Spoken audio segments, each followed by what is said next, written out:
Hey, YouTube. We are back.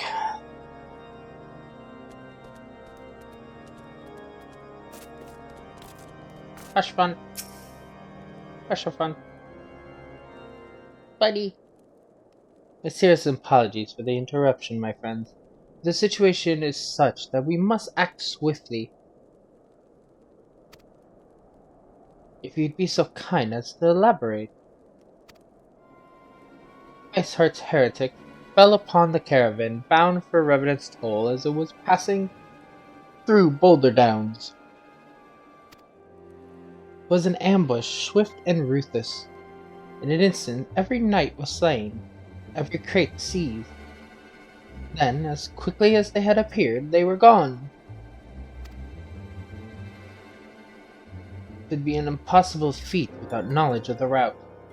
Knowledge to which only a select few are privy, I presume.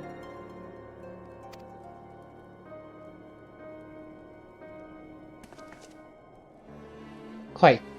We can pursue that avenue of inquiry in due course. It seems to me that examining the scene of the ambush should be our first concern.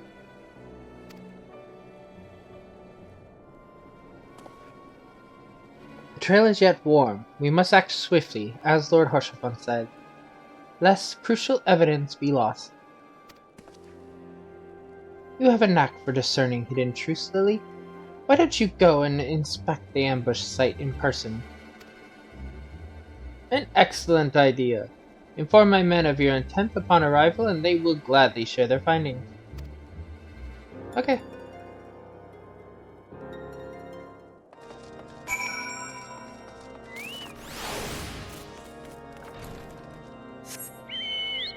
I'm on it.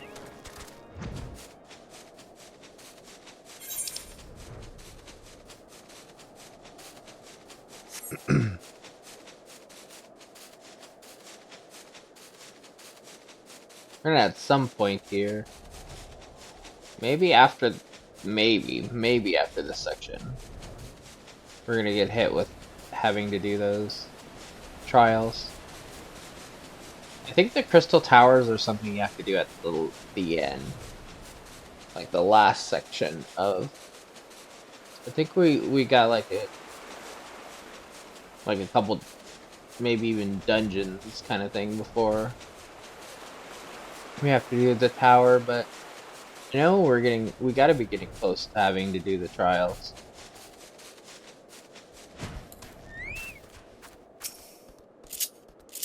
Not that we need it yet, but let me summon Stitch. Move along, adventurer. There's nothing for... Eh? Lord Hoshafon bid you speak with us. And you must be... beg your pardon, sire. As you can see, they left nary a crate behind. Tipped the wagon for good measure, even. Whole thing's a bit odd, if you ask me. Would have been easier to just steal it.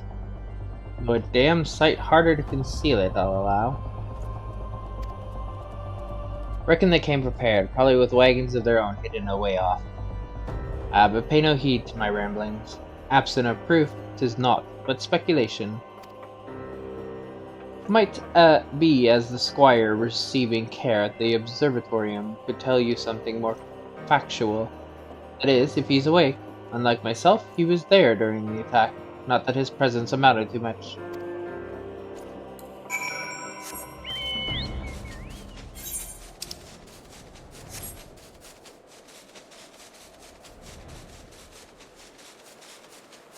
Do-do-do-do.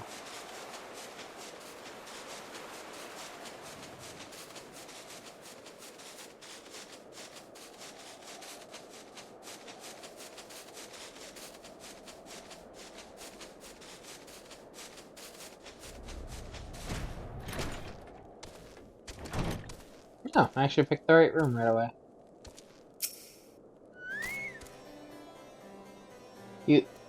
You've come to ask about the attack, haven't you? We came upon them before the entrance to the Hall of the Seven Echoes.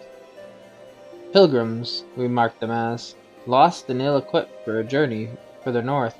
Our leader called out to them, and one stepped forward to answer. Slowly she approached, her silver hair flowing in the wind like melting snow. Just a young girl, I thought, some poor lost lamb in search of salvation. Our leader must have thought the same, else why would he let her draw so close? They exchanged some words I couldn't hear, and she leaned forward as if to kiss his cheek, and then he sighed and crumpled to the ground. I didn't know what happened until I saw the snow turn red. And then there was red everywhere I looked. I tried to fight, but took a blow to the head. By the time I came to, the others were dead, and the heretics were unloading the wagon. I couldn't... I... I mean... They'd have killed me, so I just lay still and listened. Isart's people spoke of deliverance and resurrection, and they spoke of Shiva.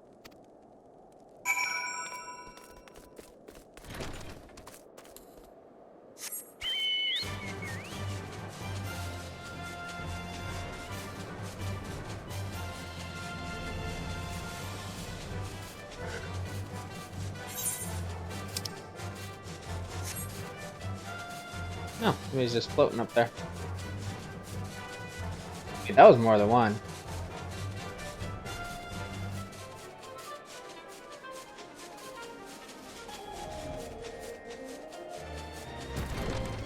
That was the car mount and the like Dawn Trail mount.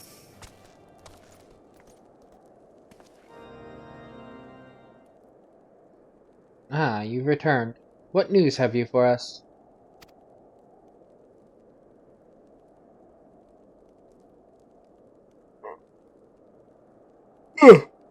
Excuse me.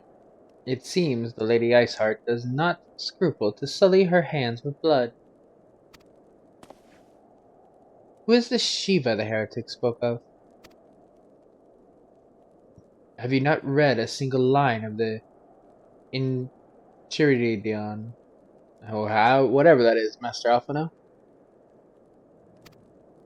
Shiva was a traitor to kith and kin, an apostate who lay down with the dragons. Now, we cannot expect all foreigners to know Ishgardian scripture so well, particularly when it concerns the patron saint of heretics. Wait, you say she is their patron saint? Oh no, it all makes sense now. Lord Hoshfan, what was the caravan's cargo? If I recall correctly, the Diamond Forge had requested a rather large quantity of crystals. Do you not see? Iceheart and her followers intend to summon Shiva, as a beast tribe would a primal. Why else would they go to such lengths to secure crystals? I shall inform the Lord Commander at once. Lord Harshfan, you would agree that discretion is of paramount concern? Of course. I trust we can count on your continued support, Master Alphino. The Scions of the Seventh Dawn are sworn to combat the primal threat. Our support is a given. I will need to send word to my brethren in Revenant's Toll. Our entire order must turn its efforts to the prevention of the summoning. Naturally, that includes you, though I am sure you would not miss this for the world. I'll fight Shiva.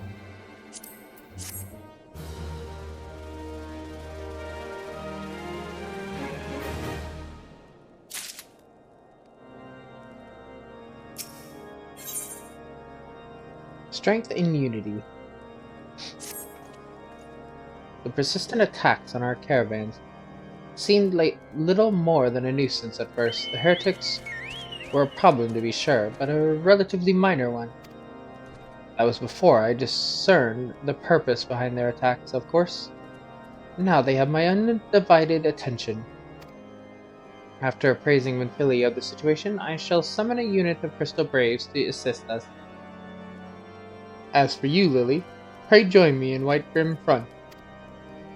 Since the incident at Snowcloak, the Knights of House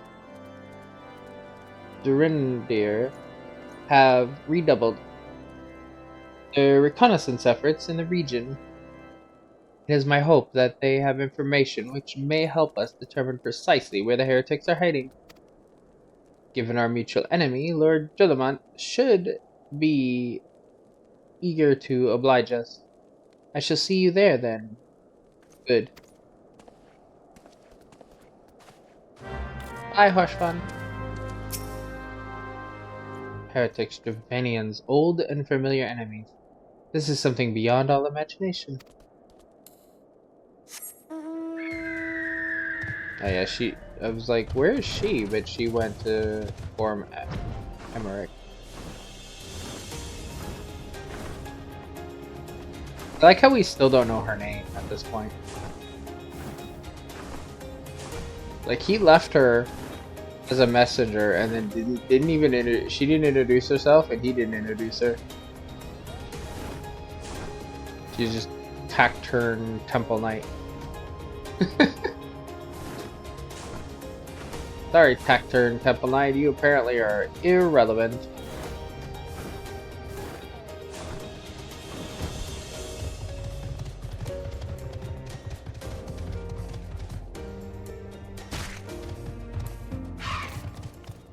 Here she is. By what means do these heretics travel so quickly? We must know, or our every attempt to apprehend them will be doomed to fail.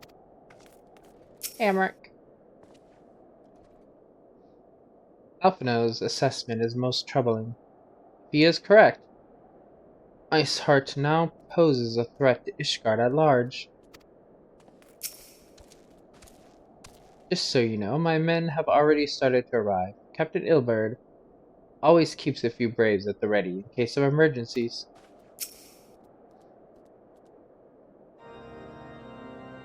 Scions of the Seventh Dawn wish to join in the hunt for Iceheart. Assistance is more than welcome, my friends. Considering the report I just received, I dare say your timing could be no better. We are all ears, Lord Dillamont. A band of pilgrims was seen transporting a large number of crates to the west. Their garb appears to match the description provided by the squire who survived the attack.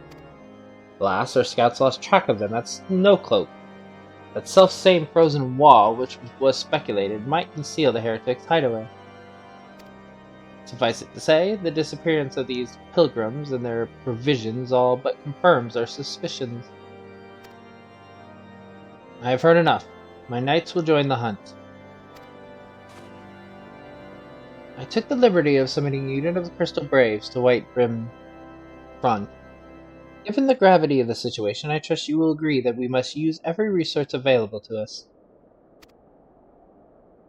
These are extraordinary circumstances, Commander. It would be in our best interest to coordinate our efforts. Such was my intent from the start, Sir Emmerich. And so it begins, my friend. Though I dare say it will prove an all too brief collaboration, Iceheart will not elude the combined forces of Crystal Braves and the Temple Knights for long.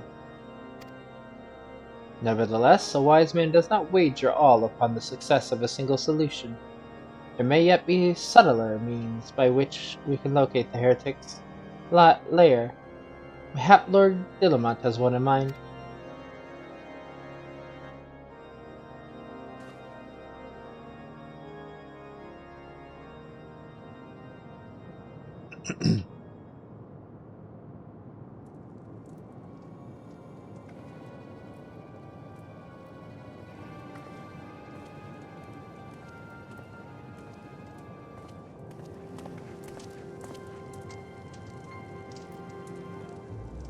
Heretic Mage. Yes, yes, excellent.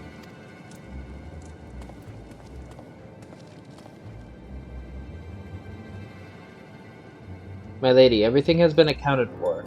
If there is aught else you would have us do, pray speak, and it shall be done.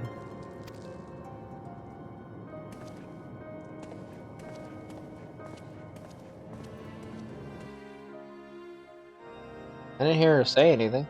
You just walked off without waiting for an answer. Rude.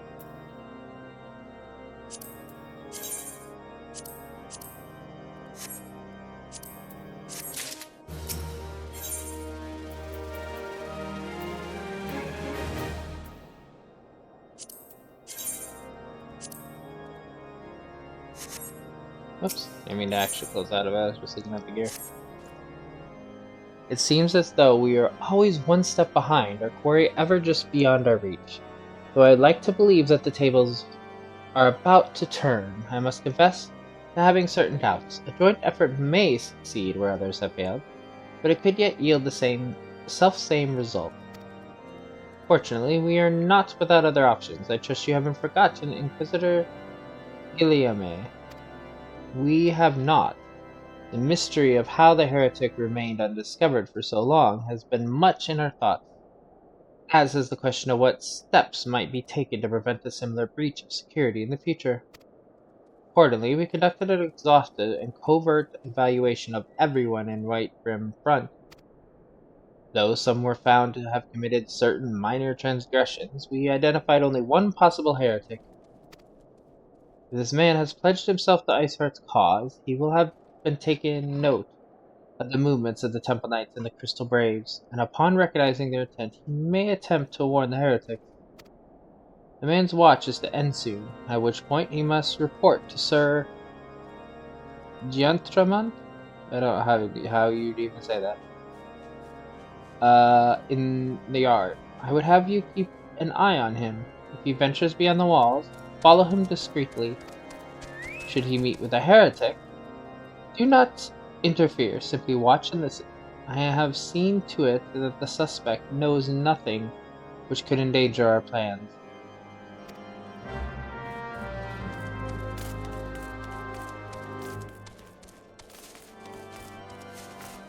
Observe the suspected heretic.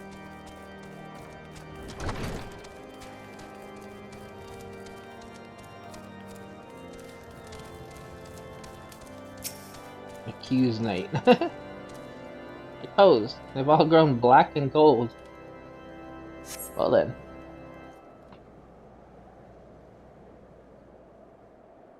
Here's my report. Blah blah blah. Good job. Blah blah blah.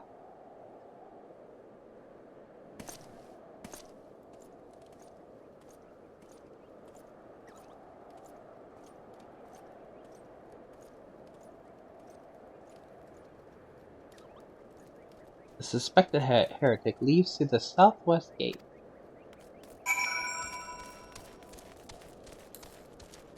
And immediately they dip out.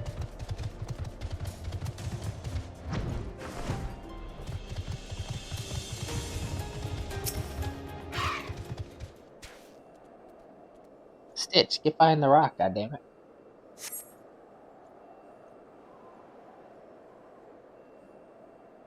Suspect follows the road east.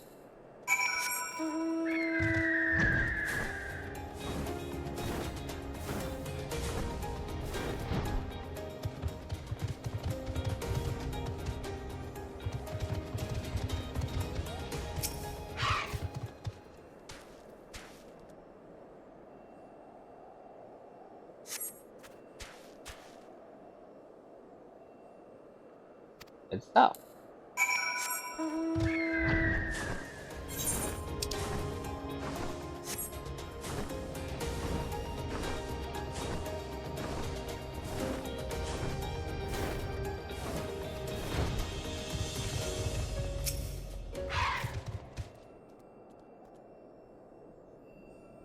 Do-do-do-do.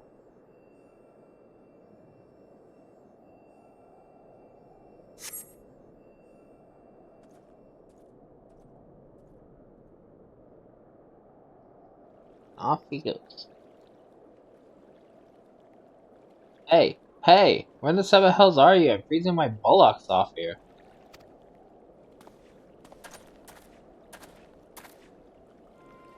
I'm here, you blundering oaf. Why are you late? Standing on the wall, why else? I have duties to fulfill, you know. Your sole duty is to the... bloody echo. Lower your voice, or they'll hear us in White Brim Front. Yes, of course. The Temple Knights are in Snow Cloak. This is what you bring to me. We already knew about. Mumble. Our comrades in Boulder down will use the tunnels, dead before they know what's happening. Nevertheless, if you waste my time again, is that clear?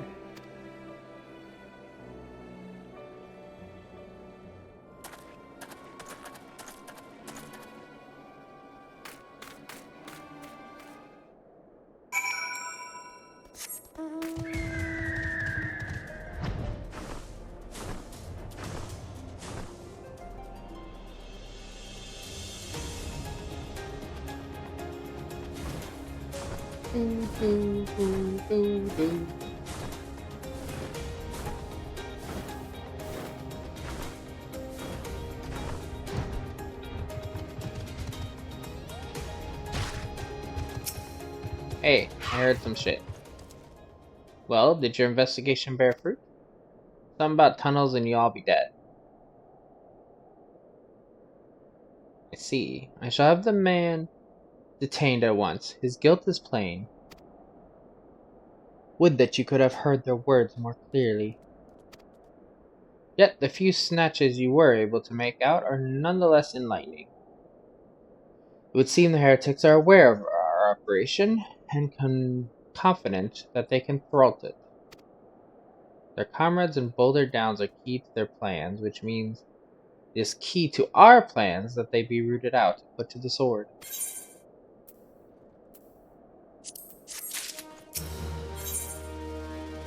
First Blood.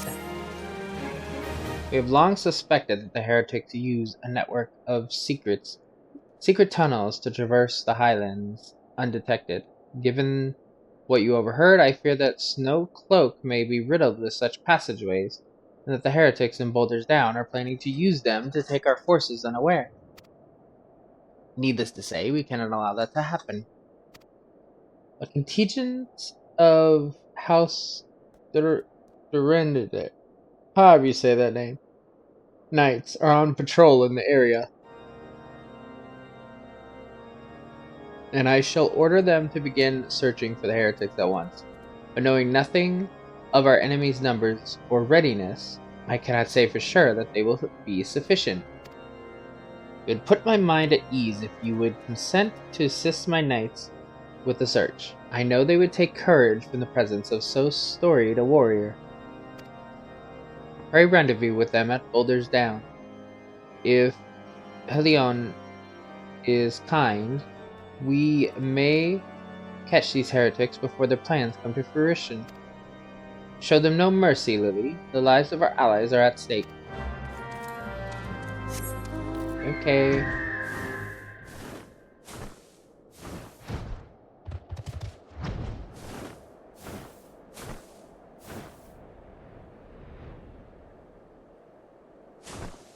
Off we go.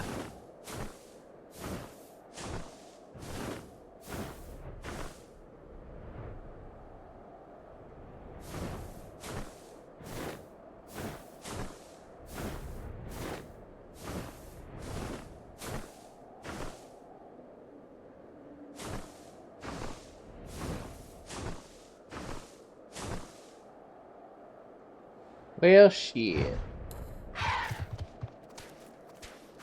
That's never nice. Oi, over here.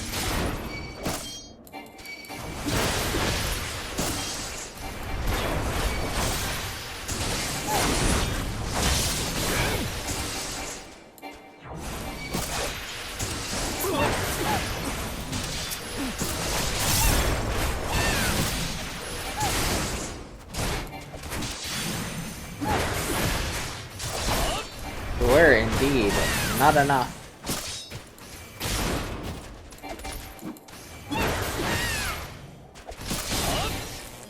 Stop stunning me, dickhead. Just delaying the inevitable.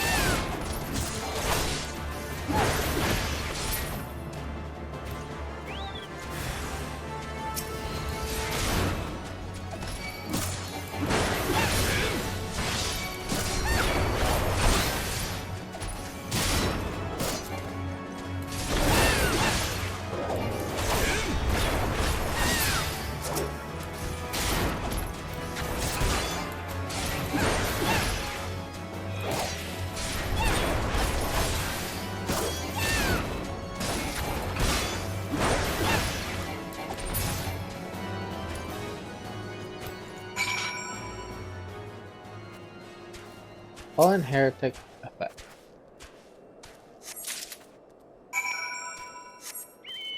Deliver the heretic's parchment to Dilemon.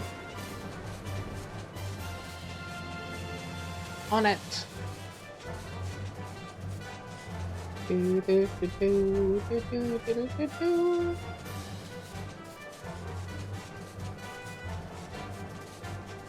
That one.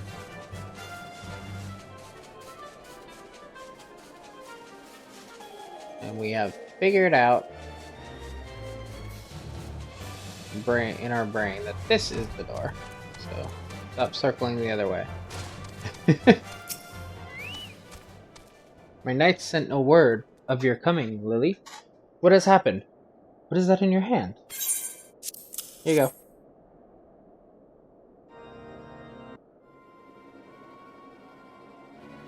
By the Fury! Those were veterans with years of service. Now they lie dead in the snow. Their bodies must be recovered and... No, we have not the men to spare. Not now. Now Iceheart prepares to summon an abomination. The heretics you dispatched were not of sufficient number to contend with the combined strength of the Temple Knights and Crystal Braves. There must be others, and I'll wager they are on their way to Snowcloak as we speak. To make matters worse, it seems the traitor you followed managed to pass the heretics something of value after all.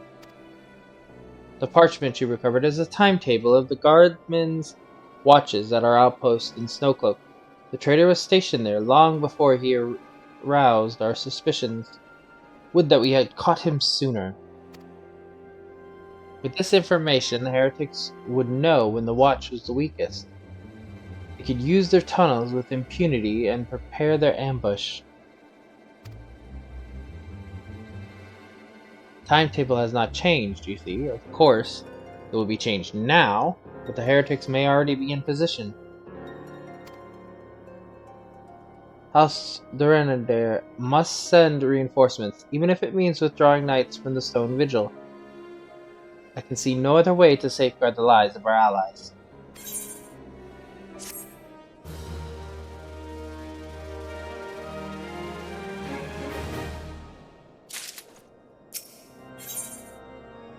Path of the Righteous.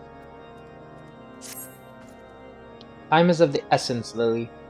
While my knights make ready to depart, the heretics may take our allies in Snowcloak unawares.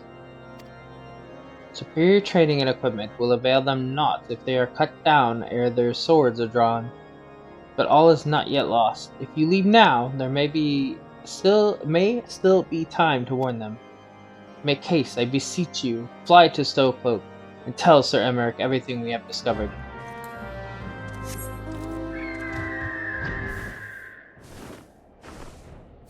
I got it.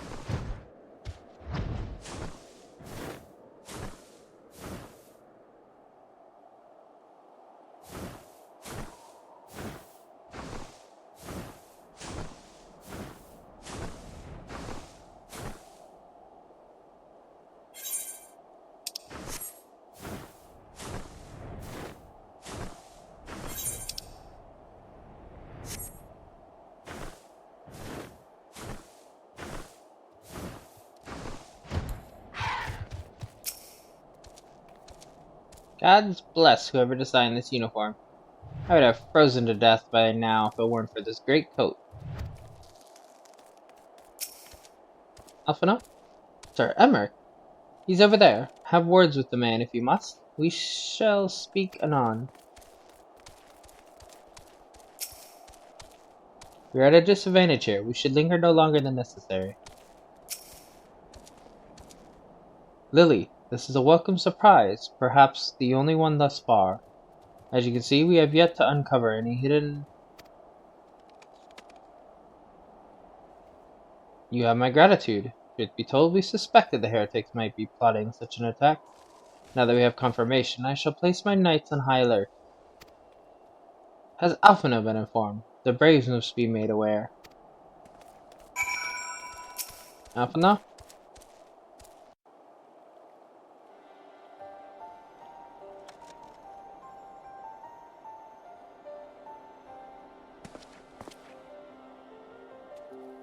It must be here. I'm certain of it. Why else would they go to such lengths to defend Snowcloak? It's but a pity this discovery comes when our enemy has us at such a disadvantage, forewarned though we be. The heretics know the terrain far better than we. I dare not think how many are watching us at this very moment.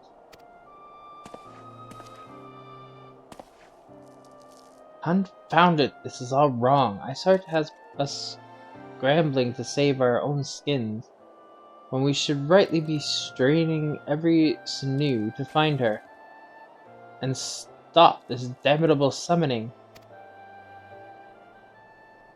There she is!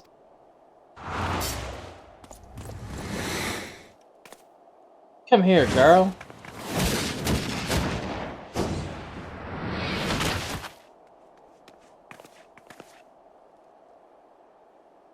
That was close. They didn't hurt you, did they? Only my pride, Ida. There will be others nearby.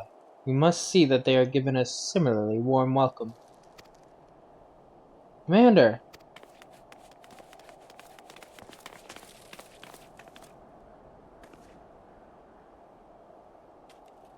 There's been a development, sir. Together with the Temple Knights, we have secured the entrances to some half-dozen tunnels, after spotting the enemy breaking the surface. But that is not all, sir. We think that one of them may be important. Certainly, the heretics near flung themselves upon our swords to defend it. Aha! Just as I suspected. Amongst the warren of tunnels lies the entrance to Ice Heart's lair. Summon the others. We're going in. A moment, Alphino. The tunnel in question is barely wide enough for 2 men abreast. We cannot say with any certainty where it leads, much less what is waiting for us there. Furthermore, we have no way of knowing how many heretics are still lurking here, on the surface. What if they were to converge on this point after we enter the tunnel? For all we know, we could be funneling our forces into a trap. I take your point. If the tunnel is indeed as narrow as you say, greater numbers would be more a hindrance than a help. Should we encounter difficulty, our own allies would become an obstacle to escape.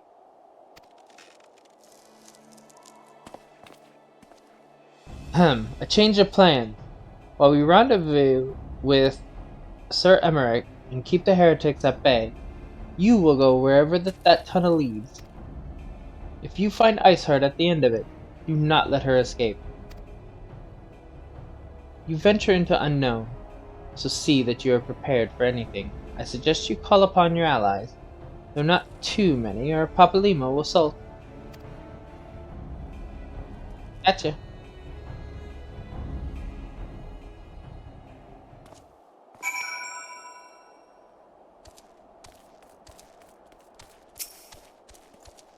Entrance to the tunnel, madam? It's just over here. Had we not seen the heretics break the surface, we would never have noticed it. Per Sir Emmerich's orders, we will stand guard outside. Please be aware that even should you encounter significant resistance, we cannot leave our post. Snow cloak.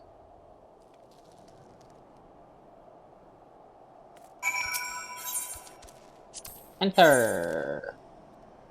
Wait, insufficient item level. I actually can't. Let me change my gears. I was getting them, but I wasn't putting them on. I'll probably help with that.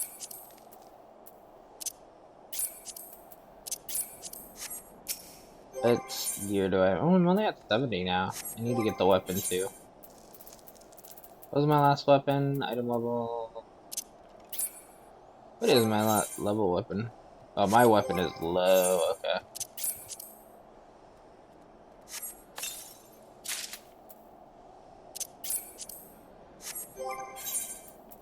And then we don't have a better ring. It's the rings that are killing our item level at the moment. Do I have any other rings? I should have actually grabbed some of the other rings from the... stuff.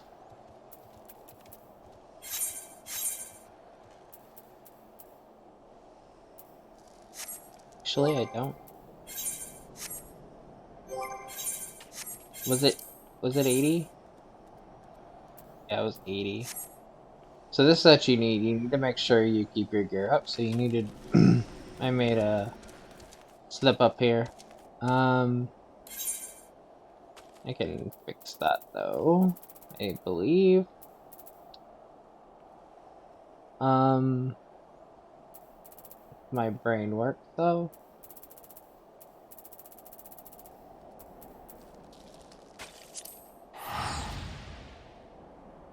I shall be back. Also, I've unlocked it, so I think I should be able to do it from the doll.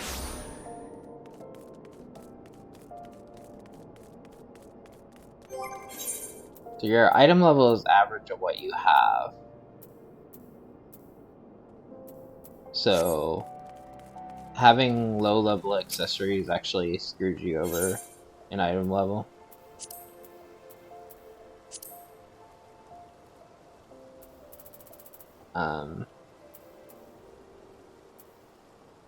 Okay, so fending is the tank thing. Gotcha.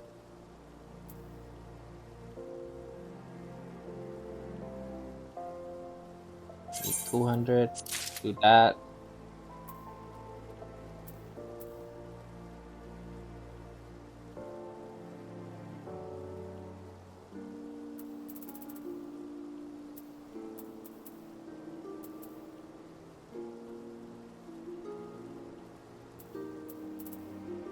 Yeah, because as you see, we can get, if you get like other things, you could have the gear here.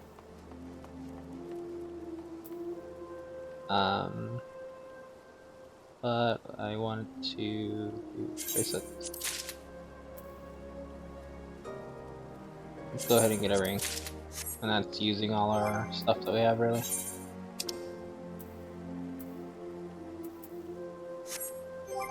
Is right? Yeah, well, these are trash. And then we can put the ring on. We don't need this ring anymore, so... Let's put this on.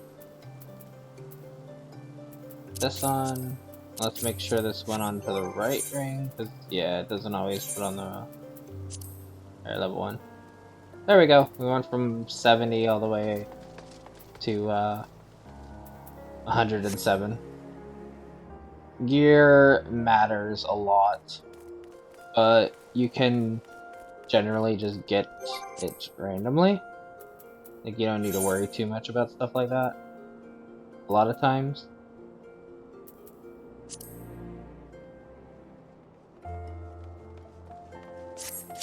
If I had gotten the fending stuff from the get-go, like from the missions, because I wasn't sure what was tank, so I just wasn't getting it. If I had gotten that, I would have already had that without having to do it. Or I would have gotten a bit high enough anyway to go in. So it really is just make sure you're getting what your class is and whatnot.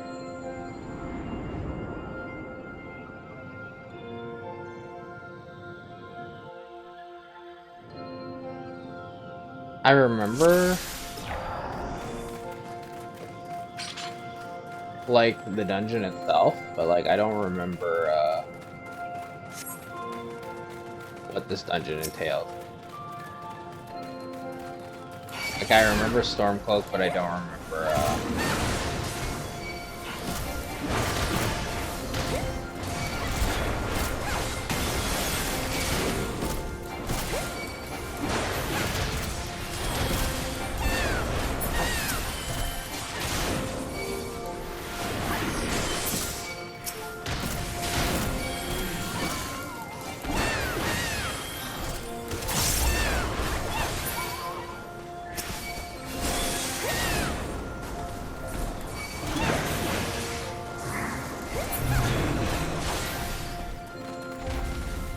because again, this boils down to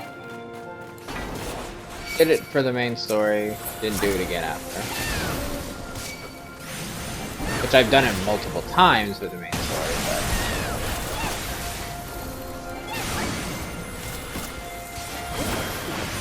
I would say Lily is now my third highest character. Because my one character is behind her in post-game. And any other character that's beaten like a Realm Reborn, beat it only up to the credits to fly. So Lily's actually, so this is probably like the third time I've done this dungeon. That would entail I did this dungeon when I started. This was probably like the first couple months, like 3 years ago or whenever I first did it.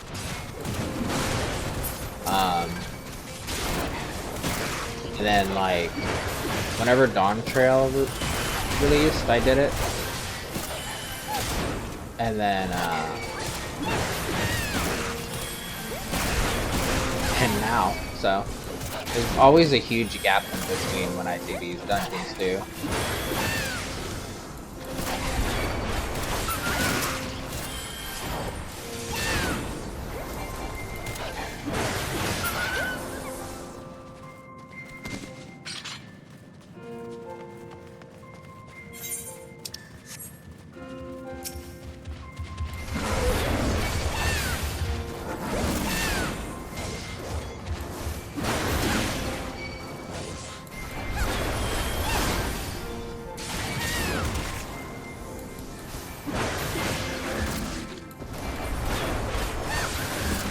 This is such a soothing music for a not so soothing area.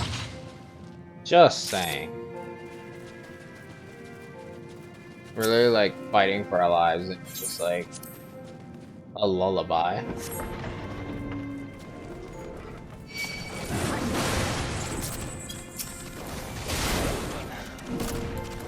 Nice bomb. Probably means it's gonna try to blow up at some point.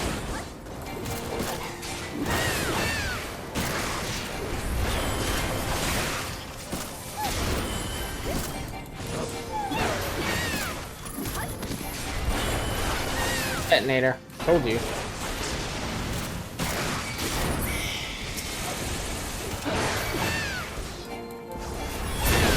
They always love to do that shit.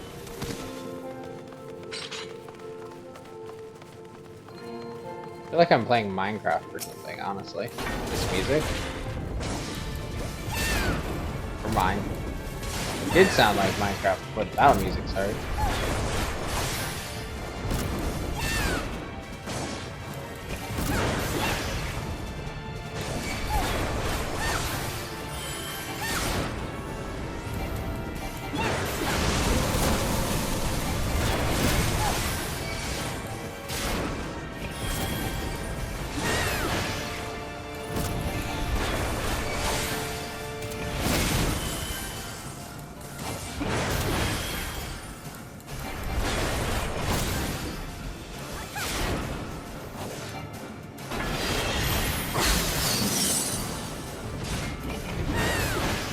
Eyes. Fucking flashbanged us.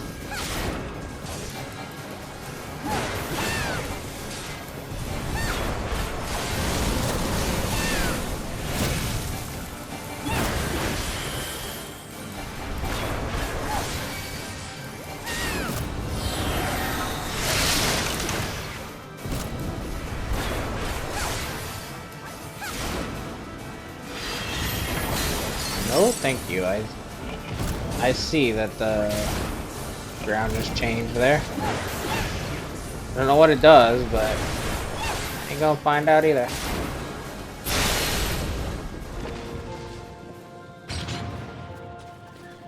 I feared I'd slip and break my neck.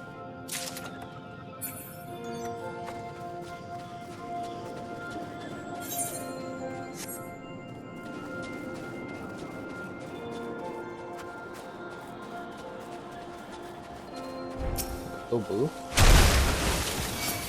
There's 2 Gobus.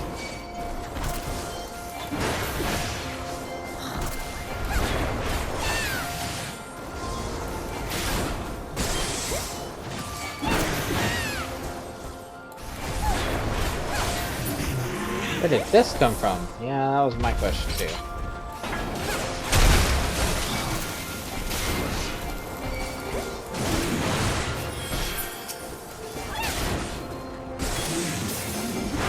Damn, he hit me with that sickly sneeze.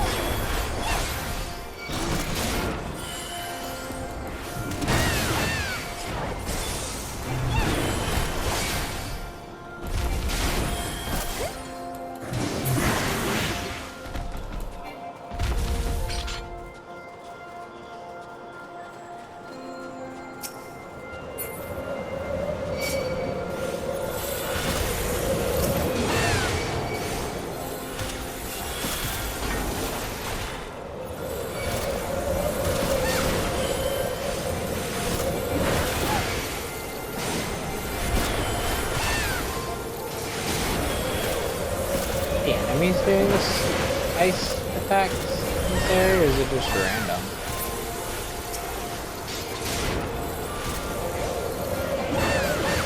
They're taking ice damage and being around.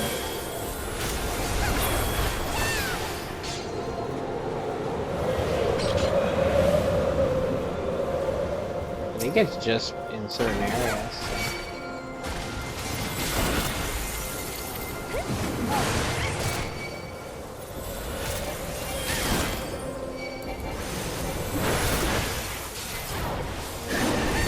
So.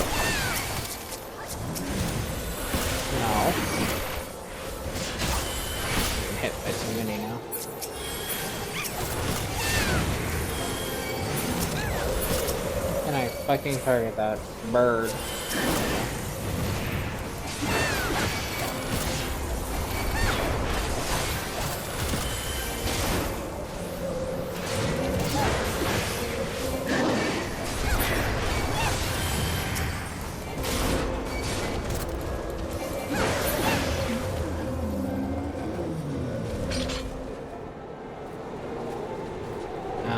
Okay, so it's going and it's stopping randomly. I want to attack the enemy before I attack the enemy. I'm gonna pull it out of the damn stop.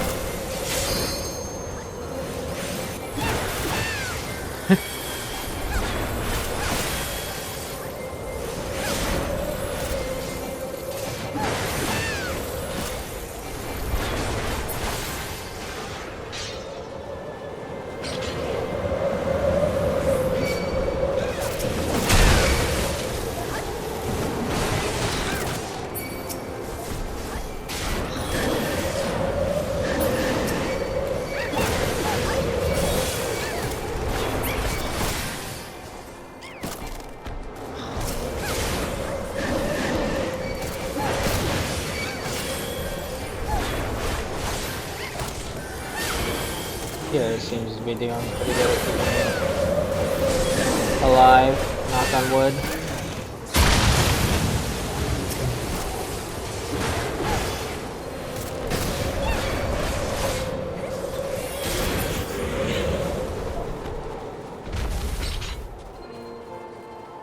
The Yeti.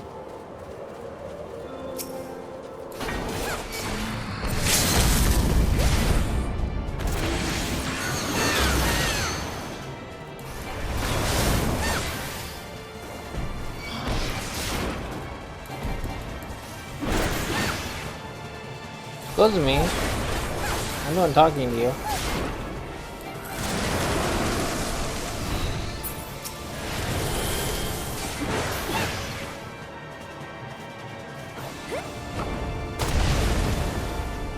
Motherfucker. Up we go, randomly.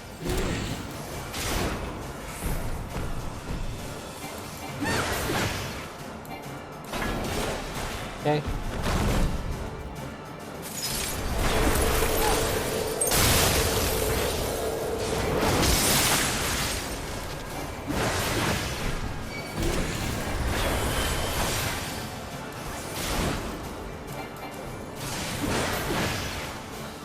Gonna drop the snowballs.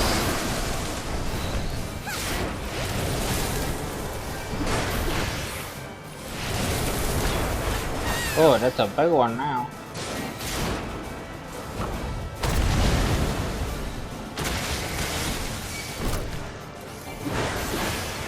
I think if you're just in snowball, you just get hurt worse.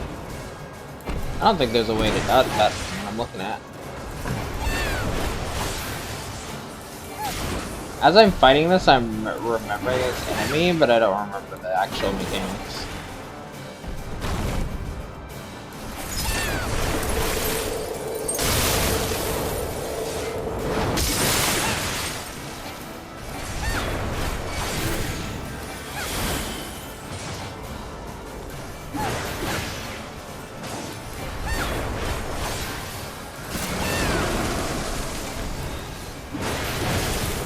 That's gonna be one of the big ones. Nope, you didn't get to do it.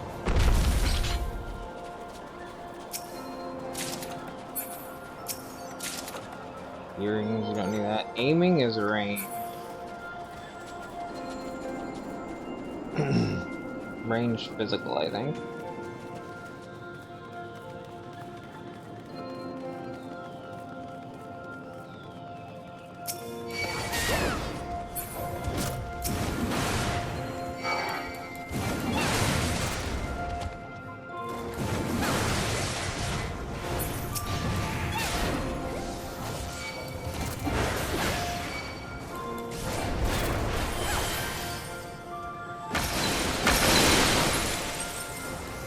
That just blew up on their own.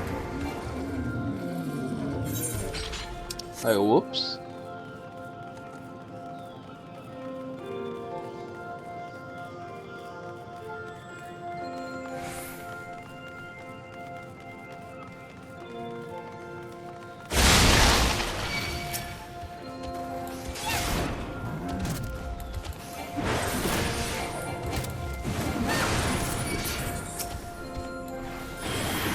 Where?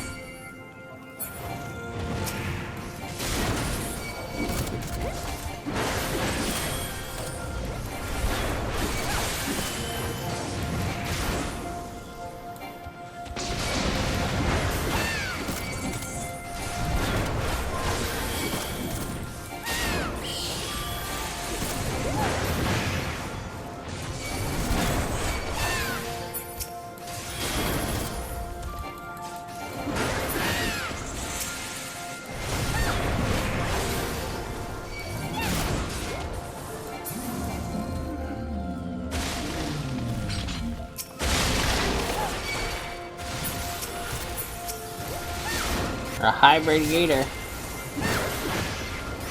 Oh, there's more. Stop hurting my buddy.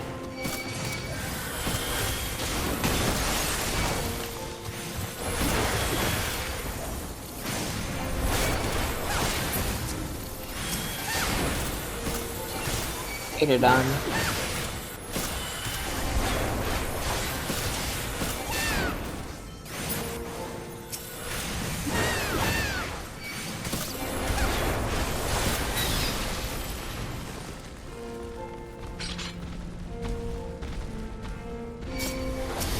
Hello. I heard the stomping behind me.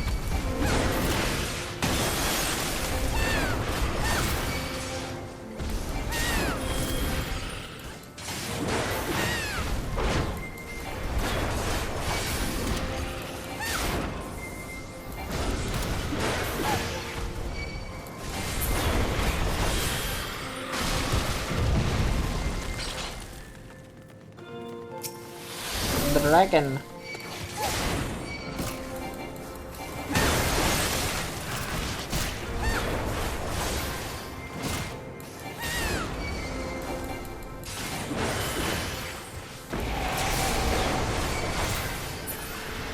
A dragon with an AoE. Hello, buddy. Dragon's blood. Can't interrupt it.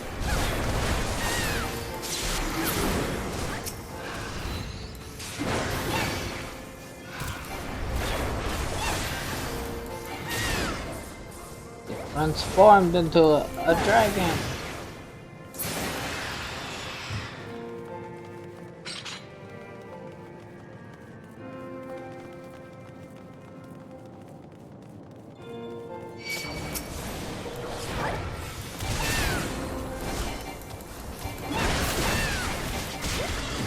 Can't do it, so.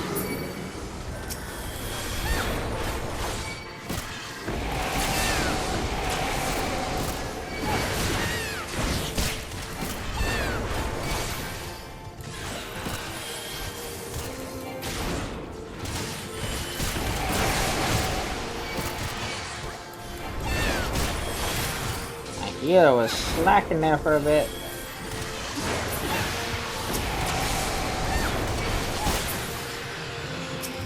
Finger of the apostate.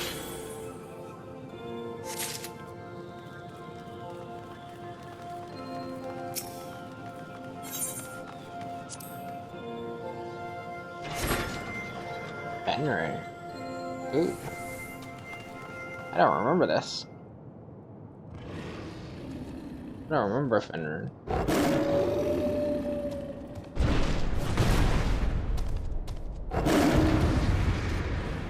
I like Fenrir.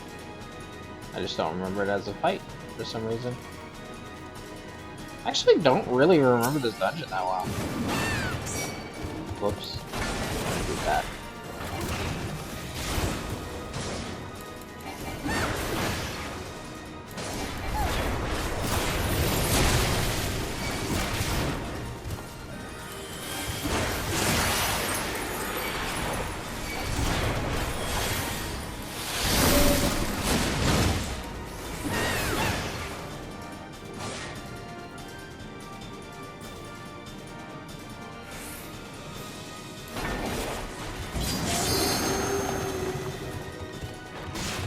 I assume that was— oh damn, I didn't get away from the crystal in time there. I assume the crystal was blocking us.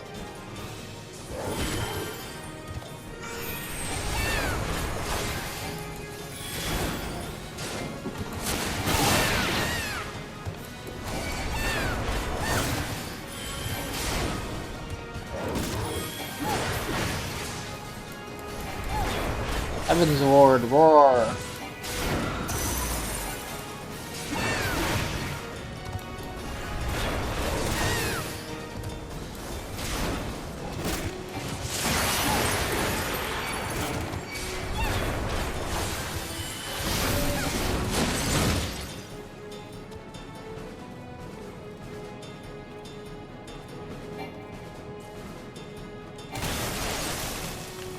Oh, it's still not far enough. Oh, that hurt. Oh, heal me. Can you heal me faster than that? I can't even put on my armor anymore.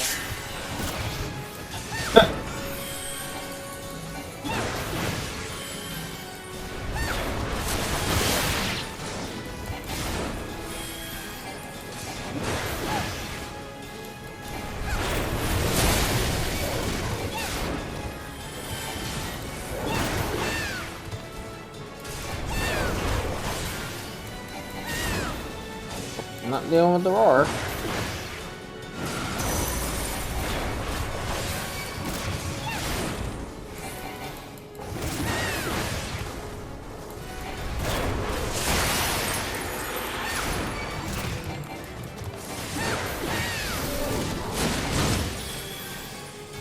Hey, wait a second. I see. One of them is okay. Color-coded. So I was just always behind the wrong crystal. Like, the crystal seems to protect you. Either or, but one, it doesn't actually deep freeze you. Or at least right away, so you need to look for the better crystal. So I was just fucking up there. There's another mechanic in another dungeon. It's this same kind of thing where you get behind stones. Block.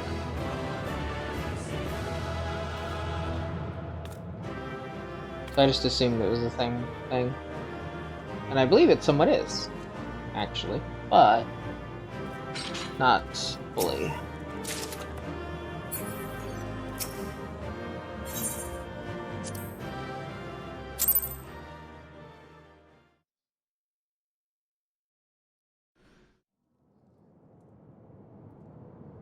The tales do not do you justice, warrior of light.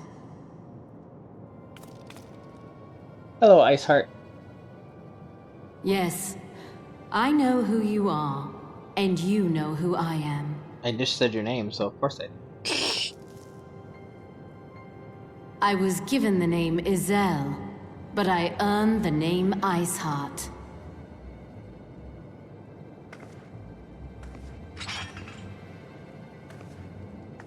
This endless cycle of hatred, of bloodshed, of sorrow.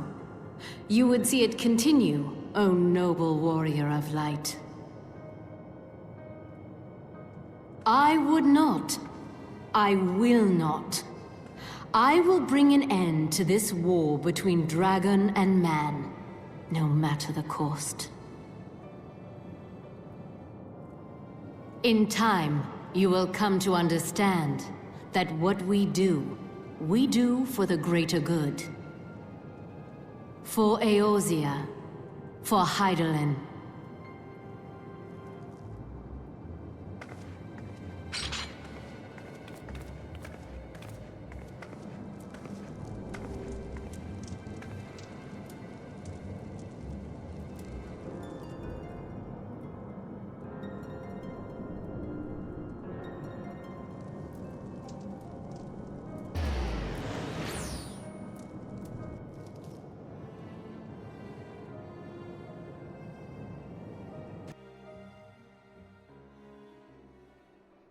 Well then.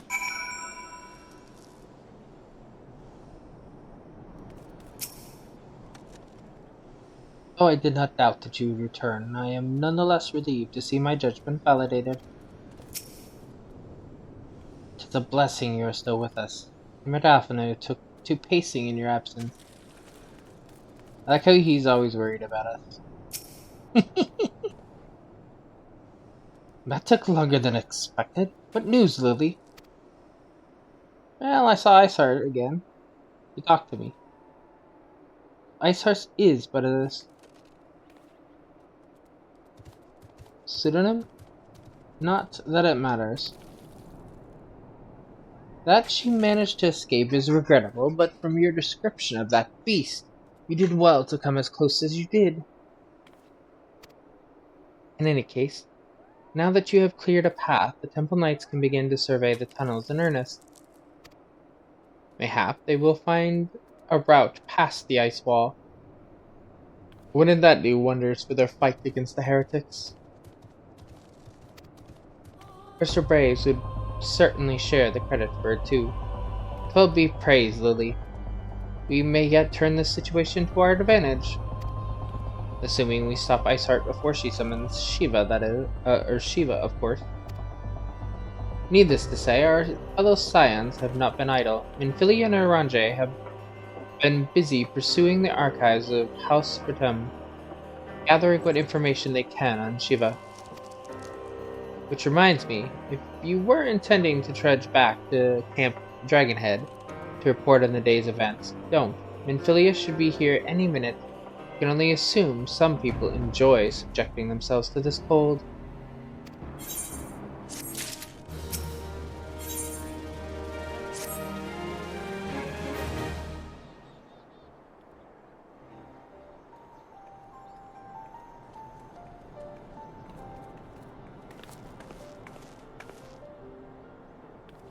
You know, he's saying like subjecting to the cold, but you could put on a fucking jacket. I'm just saying. Minfilia just came in actual clothes for it. You're still wearing the clothes where I can see your side.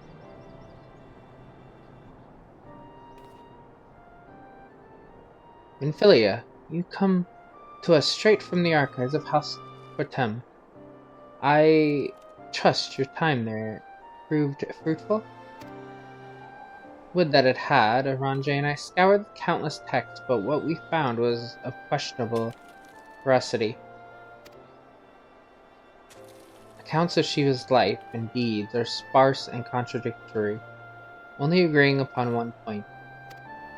She lay down with the dragon, the gravest of all sins, according to this guardian faith. Yet, in the eyes of Iceheart, followers, this was an holy act, the blessed union of man and dragon. How such a thing could even be possible is quite another question. Suffice it to say, I very much doubt that we will find a useful answer in the archives of House Britain. Much knowledge has been lost over the centuries, though in this case one wonders if it is by circumstance or design. You said that Iceheart took a moment to plead her case prior to escaping, did you not? Yeah? You talked to me? Viewed without prejudice, most would agree that bringing an end to an endless war serves the greater good. I think Sir Emmerich might take issue with her methods.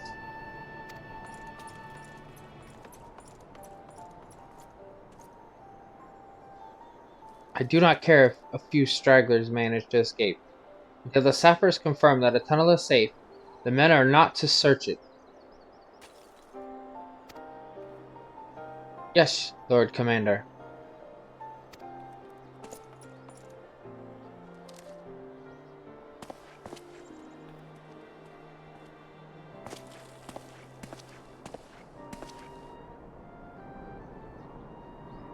You pursue your foes with less zeal than I had expected, Sir Emmerich.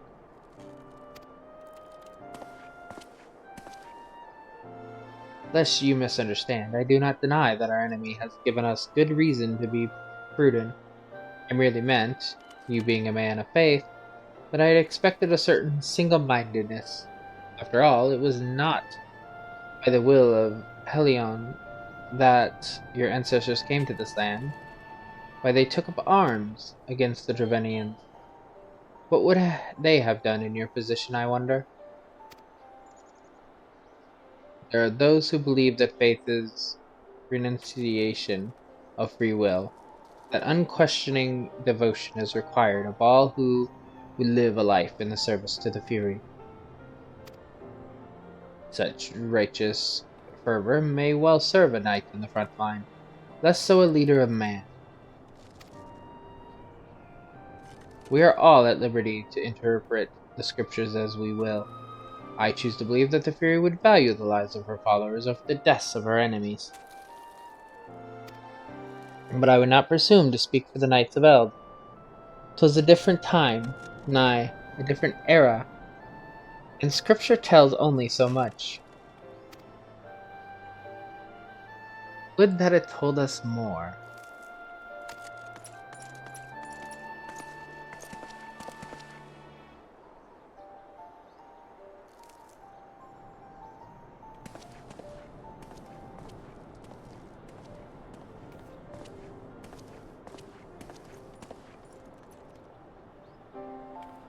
The man is awfully pragmatic for a servant of the Holy See. A welcome trait at the negotiation table, to be sure. Less so when one's enemies are making ready to harness the power of a god. Mayhap he does not truly believe that Iceheart's plan can succeed. Truth be told, I too remain somewhat skeptical. Shiva is real, a living, breathing woman. Of that there can be no doubt.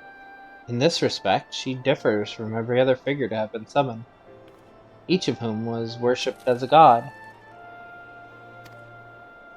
The sole exception being good King Mogul Mog the Twelfth. The myth made manifestation in response to the fervent supplications of the Moguls guard.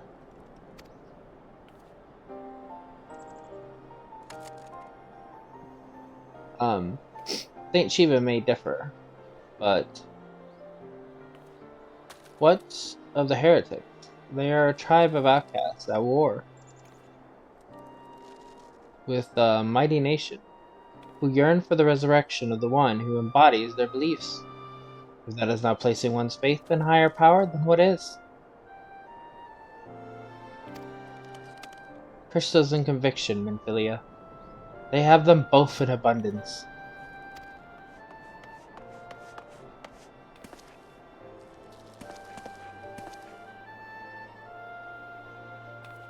Can that truly be all that is required?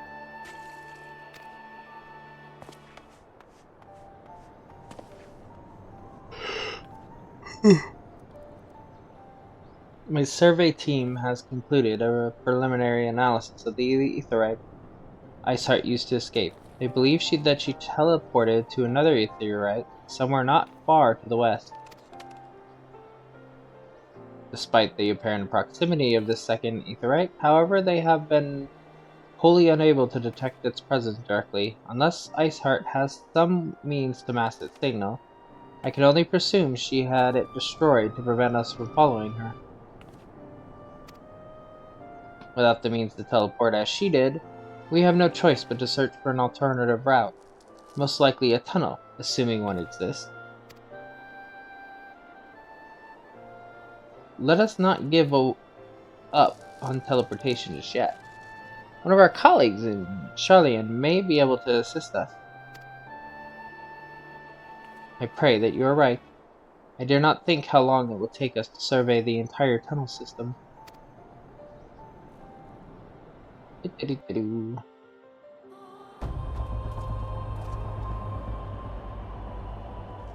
While Minfilia looks into our aetheryte problem, I would like to request your assistance with another matter.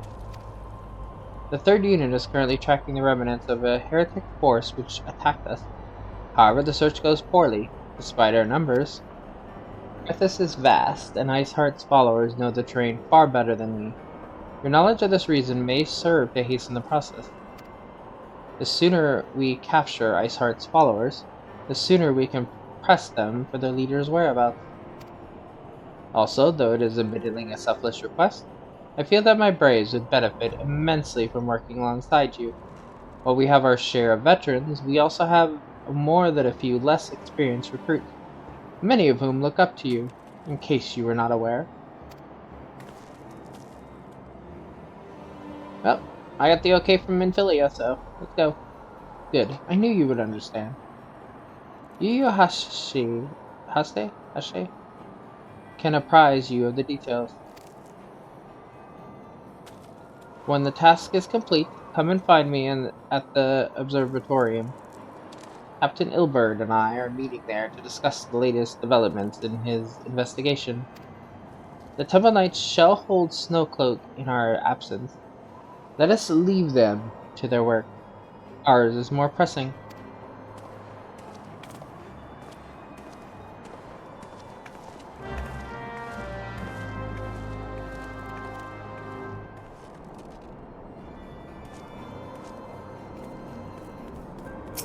Give me the deets. There you are, Lily. The commander instructed me to wait for you. Your assistance is most welcome, believe me. Most of the third hail from Udal, for a man accustomed to the feel of sand beneath his boots. A crunch of snow could be rather disconcerting. But to the matter at hand, nary a moment ago I received word that the heretics we seek have been spotted making for Denef Pass. My braves are already in pursuit, and I should be grateful if you would join them. I myself shall be taking part in the hunt. Never let it be said that I do not earn my coin.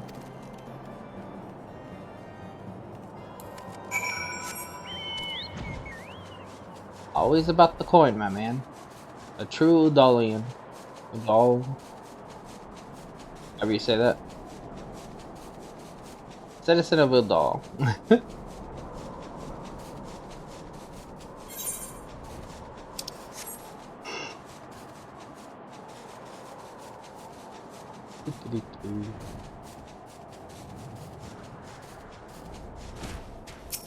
What happened? Balls, my ankle is on fire. Caught my boot on a rock or something and twisted it as I fell. The others went on ahead through the pass. Hurry, you might catch up to them. We aren't sure where to go. Look for tracks. The snow is fresh, so they shouldn't be hard to find.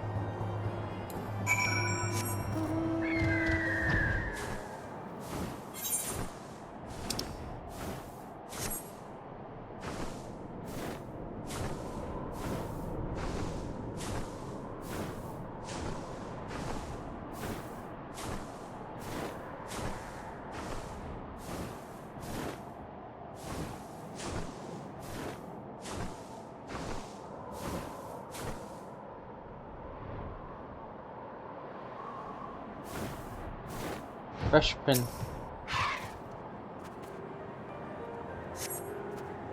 Just check leads southeast.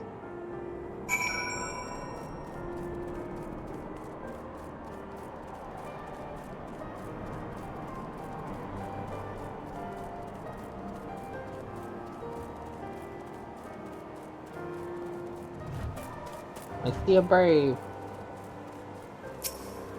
Hey man. Diane, what are you doing here? The heretics? I'm not sure. There was a great scaled beast and... Yashi? I think he went east on his own. The heretics split up, so we did too.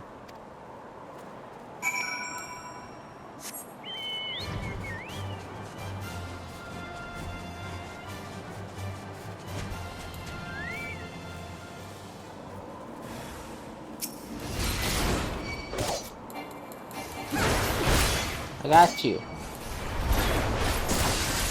Wait, I don't have my map up.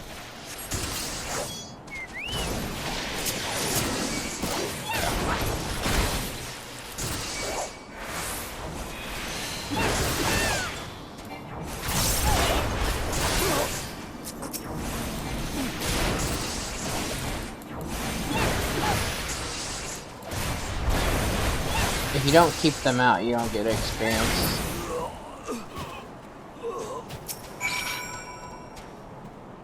How embarrassing. I was so intent on following the heretics' track that I almost failed to notice they had doubled back.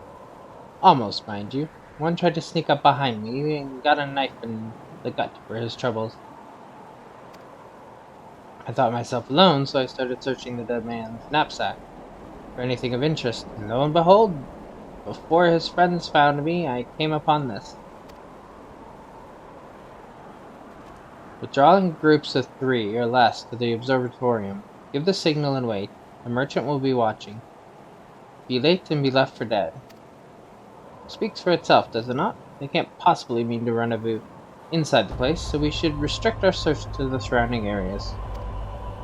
Let me rephrase that. You should restrict your search to the wilderness around the observatorium. I will need more than a moment's rest to recover from these wounds.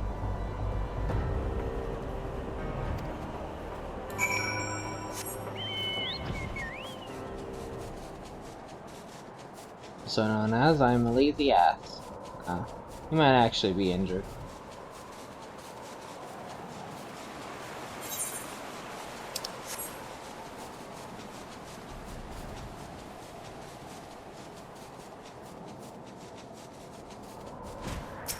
What are you doing, suspicious? I'm through with listening to your excuses. We leave now. How? The woods are crawling with those blue coats, and the knights are searching every wagon that passes through the gates. And the bringer of light is on our ass. Well, stay with her then, if you think you'll fail any better. Now, there's no need for that.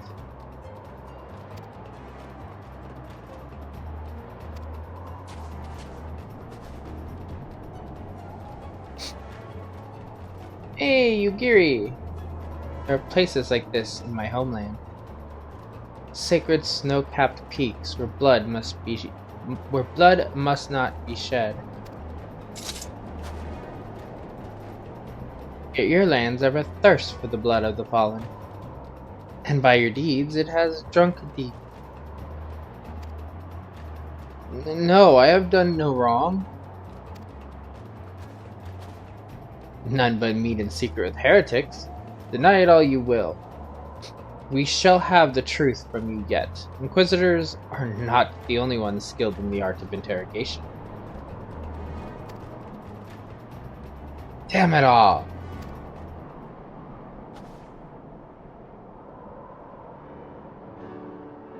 Fancy meeting you here, Lily. I presume your work with the Third brought you hither?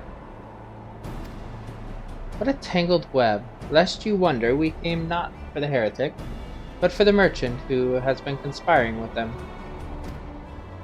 He came to our attention during the course of our investigation into the Ivy. It beggars belief, I know, but it seems our favorite Garlean spy may have been providing assistance to Iceheart. Were it not for the efforts of Lady Yugiri and her shinobi, we might never have discovered this connection. Master Alphino is too kind. I fear my people and I have done little to aid your search for this spy. We long to strike back against the Empire and weaken their influence in this land, to prevent the tragedy which befell Doma from reoccurring. The days ahead and the work they promise will require a very particular set of skills, and skills which I am fortunate enough to possess. If you will allow it, I would accompany you until the investigation is complete. That is a most generous offer, Lady Yugiri, and one which I gladly accept. Words! Which I gladly accept. Thank you, though I may disappear for a time, know that I shall never be far, and shall always be watching. A comforting thought. Come, Lily. Let us wait inside for Captain Ilberd to return and deliver his report.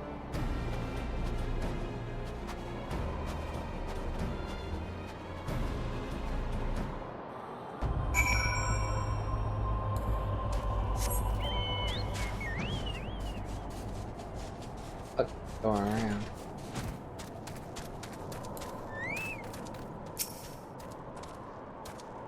Captain Ilberd seemed confident that the merchant's resolve would swiftly crumble when pressed. If so, we should have new information ere long.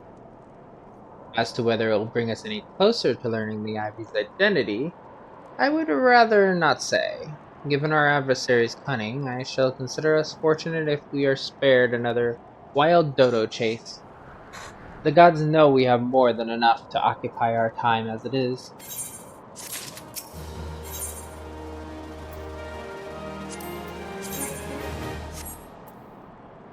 Tendrils of intrigue.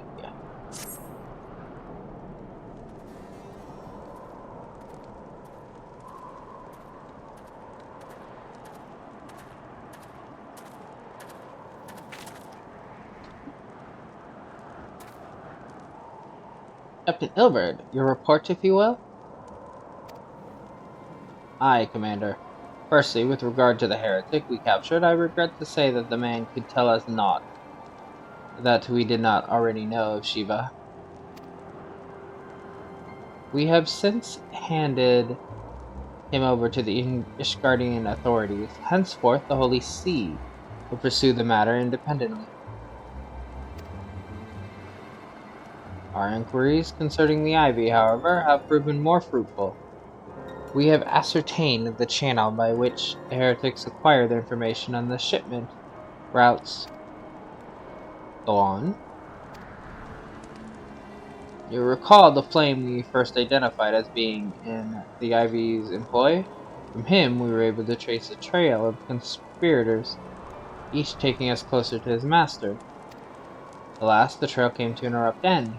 Fearing that the investigation had been compromised, we took the necessary step of detaining all suspected of conspiracy. There are 5 on our list, including a flame stationed at Revenant's Toll. The man's primary duty was to keep an inventory of donations from abroad, particulars of which he would share with benefactors, thereby ensuring that needs did not go unfulfilled. By virtue of his role, he was privy to the details of all shipments bound for the settlement, needless to say that included those originating from House Ratem. He knew the precise route the caravan would take, and he sold that information to a merchant. I think I can guess which one. None other. With a little encouragement, he soon confessed to knowingly aiding and abetting the heretic. Well, that is one mystery solved at least. But what of Ivy? Are we any closer to prizing off his mask? I dare say we are, Commander. Our relentless pursuit has forced him to commit a grave error. In a desperate bid to cover his tracks, the Ivy resorted to exercising certain administrative powers available only to high-ranking members of the Immortal Flames. If you consider then that our investigation is known to barely a handful of them, the field of suspects is greatly narrowed. You mean to say that the agent is among Ruban's innermost circle? Someone who has been with him since the Immortal Flames' establishment? 'Tis the most plausible explanation. The infiltration likely occurred during the company's founding, the groundwork for the act being laid beforehand. To slip into a position of authority unremarked and remain above suspicion all these years. I too was surprised, though I really should not have been. Of the three grand companies, Udal's was ever the more vulnerable to infiltration. Both Limsa Lominsa and Gridania had a long-standing armed forces that lent themselves well to the formation of the Maelstrom and the Order of the Twin Adders. To all intents and purposes, it was the same people, loyal ones, mind, under the same leadership, only the banner was different. Not so the Flames. Udal's military is made up of disparate orders, most of which were glorified mercenary companies that answered only to their own paymasters. Hardly an ideal environment in which to establish something as high-minded as a grand company. The difficulties Ruban faced when founding the Immortal Flames are well known. Even after he had convinced his fellow syndicate members to share the cost, there remained the small matter of finding enough bodies to fill the ranks. Indeed, and given the pressing nature of the Imperial threat, that meant recruiting every passing sellsword. Amidst the chaos of its founding, it would have been child's play to infiltrate the company. A good deal easier than now, The Immortal Flames have ever been caught between conflicting interests, the public and the private. Though the monetarists ultimately agree to support the organization's founding, it was not out of charity that they did so, but simple self-preservation. Had Nail von Darnus' ambitions been less apocalyptic, you may be sure that they would have never risked supplying Ruban with an army. It is but a wonder they did not attempt to extinguish the flames the moment the danger had passed. Returning to the present. Even as we speak, our Doman allies are shadowing several high-ranking flames, any one of whom could be Ivy. Desiring to deal a blow against the Empire, the refugees were eager to lend us their aid. I expect to hear from them ere long. Very good. Pray continue your investigation with the first. Meanwhile, have the second attend to the unrest, and the third can join the fourth in inspecting crystal shipments. If they notice anything unusual, I want to know about it. If Shiva is summoned in like manner to the other primals, the heretics will be looking for further supplies. Understood, Commander. I shall send word to Sir Emmerich, informing him of our success in identifying the heretics' abettors. Hopefully, the information will be of some use to the Asgardians. It is time, Commander. Yes, I am aware. An emergency council of the Alliance leadership has been called. There have been developments in Garlemald, it would seem. As Commander of the Crystal Braves, my presence has been requested. I would have you accompany me, Lily, as the realm's stoutest champion. 'Tis only meet that you be present for the discussion. Oh, and Minfilia has already given her consent, lest you worry.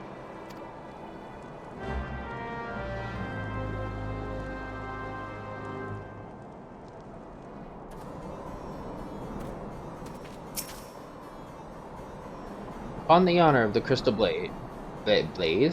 Braves, I swear that I shall not rest until the Ivy is unmasked and in chains. Like me, you are doubtless eager to conclude our business with Iceheart, but until another path to her sanctum is found, she will remain beyond our reach. Minfilia and the Archons are sparing no effort to secure an alternative route. Until such time as they succeed, I suggest we give some thought to the realm's other problems. I shall go on ahead to Gerdani in readiness for the coming council. Meet me at the altar. We shall make our way to the Lotus Stand together. I was gonna say, where is the meeting?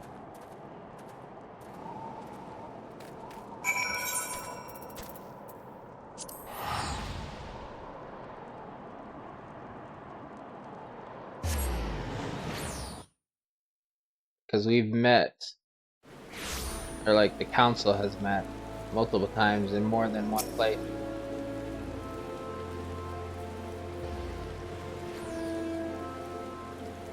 I don't think I've ever noticed that there's a Crystal Brave here.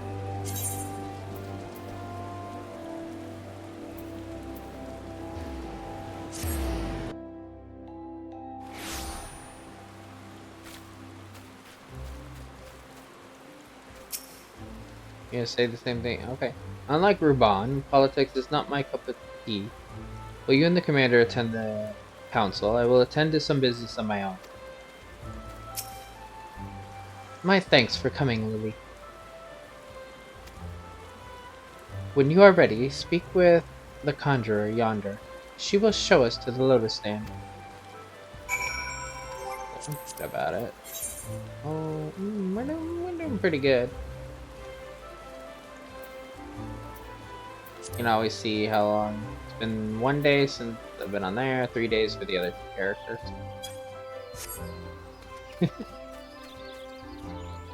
I'm just trying to keep track of like how much like achievements and stuff are helping with my experience up there. Cause like doing achievements and doing the delivery stuff levels this up. I think there's more stuff like just leveling in general does as well and stuff. And since this is, I have multiple characters here, but they're only, it's only me that's doing this. I don't think it's that bad for how much I've put in time since then. I'm already ranked 3 on the company. Mind you, it goes all the way to 30, so. The Alliance leaders await you at the Lotus Stand. Will you be joining them now? Yes.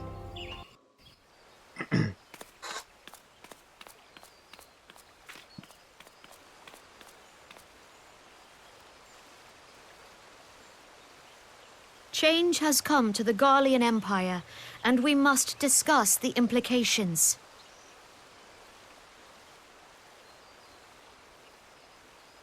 The rumors are true, then? The War of Succession is ended? It is. A new emperor reigns in Garlemald. Who? Who?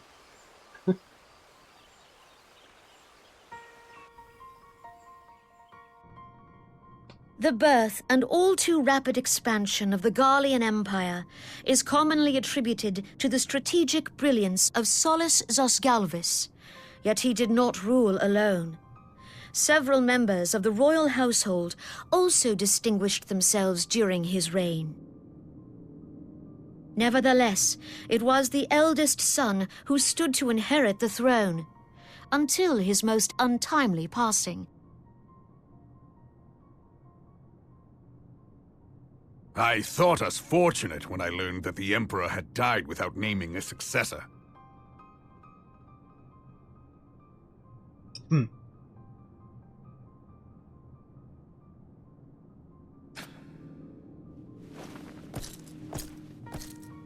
Would that the Garlean Empire had died with him.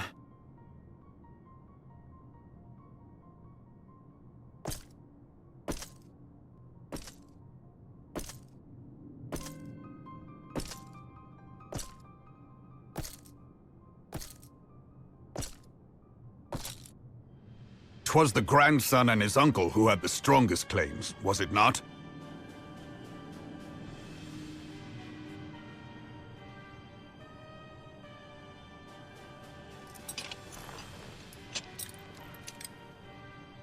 Indeed, yet claims count for little without the power to assert them. High Legatus Varus Ye Galvus is a respected military leader. Not so his uncle.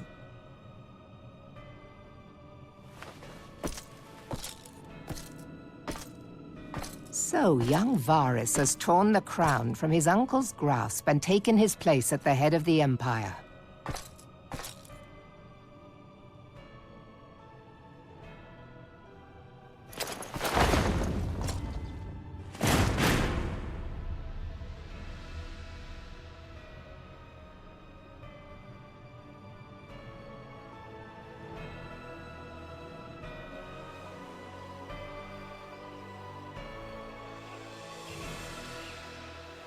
Given the troubled nature of his succession, the new emperor will require time to seal his grip on power.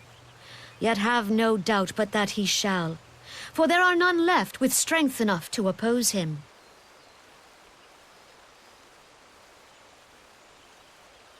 Since the success of Operation Archon, the remnants of the 14th Legion and the forces occupying Alamigo have done naught but fortify their positions. But you can be sure they'll be ready to march on us again, if their Emperor gives the word. When, not if. They say this Varus was so set upon Eorzean annexation that he spoke out against the Meteor Project. Plainly, the new emperor's intentions are of great concern to us all.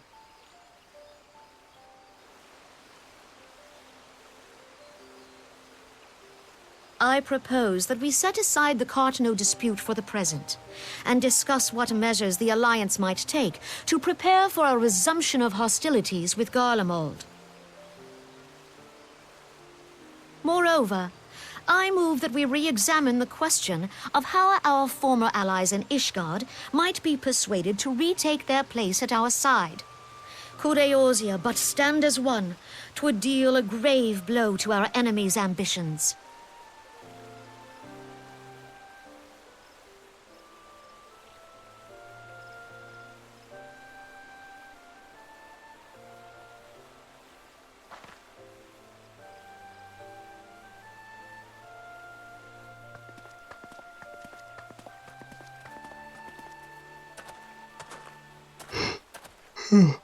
Well, I suppose we should be grateful that they have finally acknowledged the inevitability of Imperial attack. Who knows?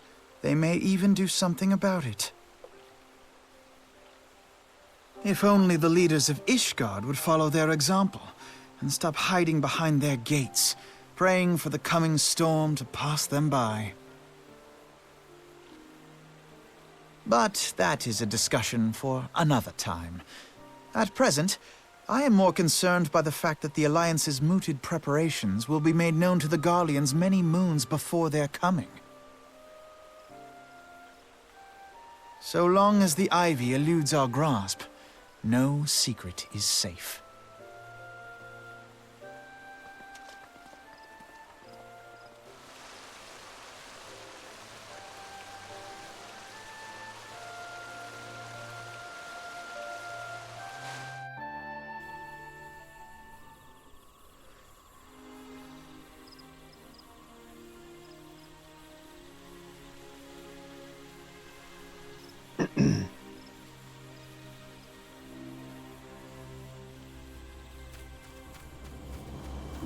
Alpino? Hawk. It will not have escaped your notice that the nations of Eorzea are no nearer to being of one purpose, despite their protestations to the contrary. Plainly, the threat of a resurgent Garlemald is not enough to stir them.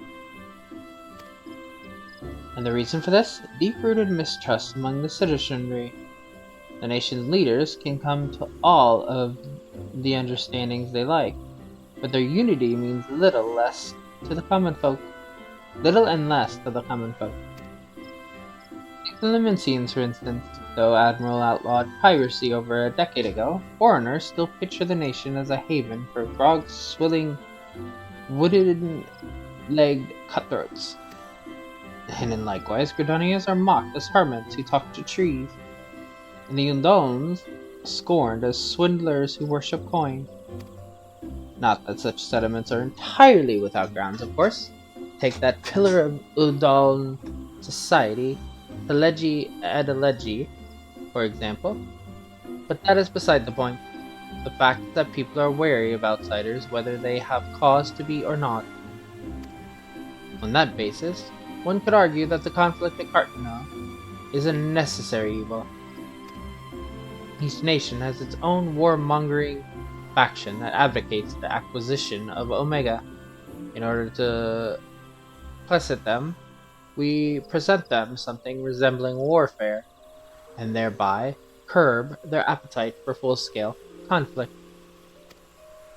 But enough idle musing. Let us speak of a more pressing matter, the Ivy. Since we spoke at the observatorium, Captain Ilbert has further shortened his list of suspects. And by happy coincidence, the one he deems the most likely candidate is lately come to Gardonian. The hunt near its end, Lily.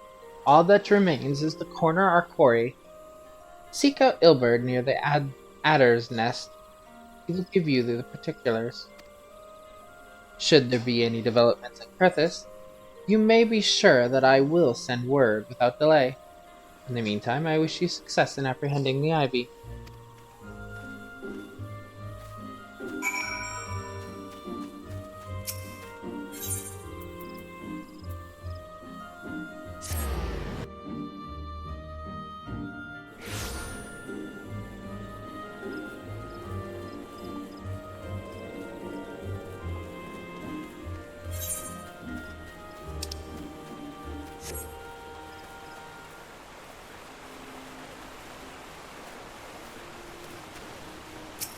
So,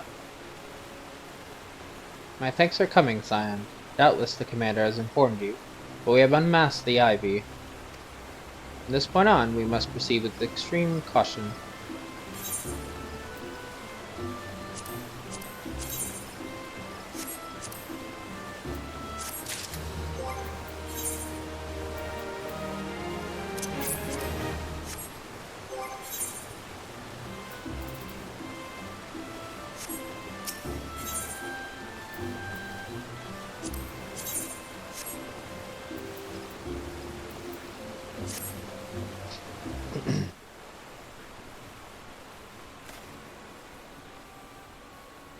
Listen well, the spy we have been seeking all this time is none other than Flame Marshal Elaine Rial, Ruban's second in command. Prior to joining the Immortal Flame, she was a mercenary of no small renown. They say her skill with a polearm had to be seen to be believed.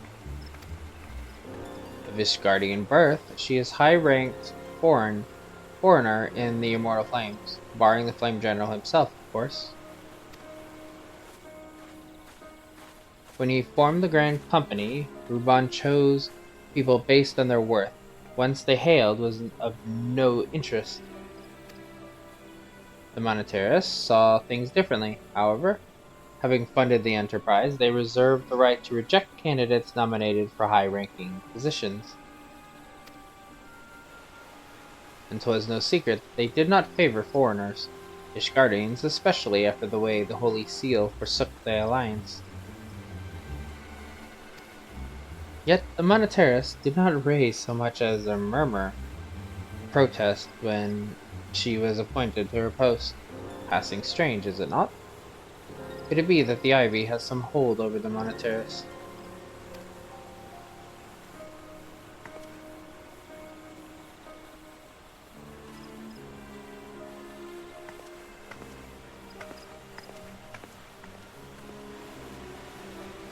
But these revelations are secondary to our current mission. Of foremost interest to us is Rilla's presence here now. As you may be aware, it is the duty of the Flame Marshal to command the Immortal Flames in the absence of the Flame General, while Ruban attended the Council of Alliance. leaders, she should have remained in the Hall of Flames. The woman has no business being in Gridania. Yet here she is, nonetheless. On some pretense. She is up to something. Mark my words. Even as we speak, I have a dozen men trolling the Flames records for evidence of her guilt. But if we catch her red-handed, we shall have all the proof we need. Which brings me to the plan. I have people watching the city gates, the airship landing, and the docks. Every point of egress. She cannot leave without our knowledge. All that remains is to shadow her until she betrays her true purpose. Can I rely upon your eyes, Scion? I guess. My eyes are shit, but... You have my thanks. Let us go then, and take care not to alert our quarry.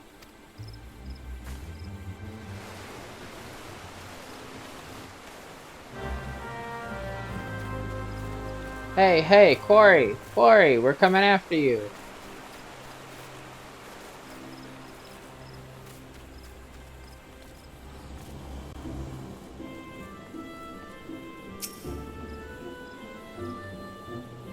Rel is headed in the direction of the Blue Badger Gate. With me, Scion.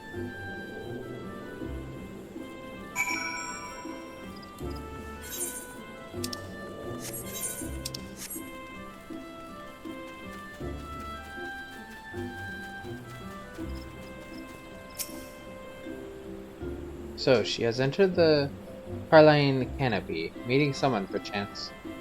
Could it be she means to board an airship? Pray look for her within. If she is not on the upper floor, try the landing area below.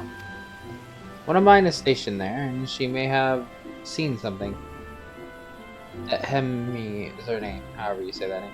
I shall remain here in case she reappears. Ding, ding, ding, ding, ding, ding, ding, ding, ding.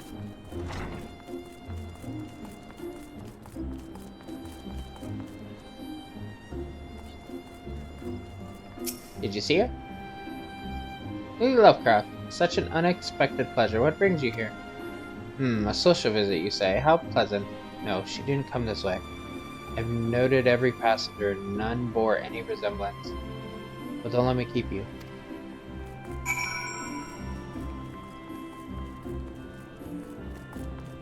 Well, unless she knows how to transform into somebody that's here always, she's not here.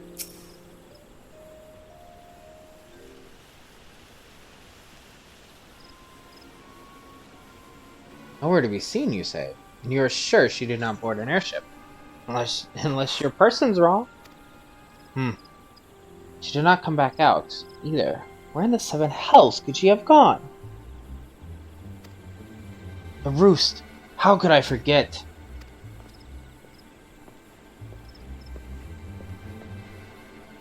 Greetings, good sir. Might I interest you in some Moon Tao tonic? A cup a day imbues a man with great vigor, if you take my meaning. Perhaps another time, friend.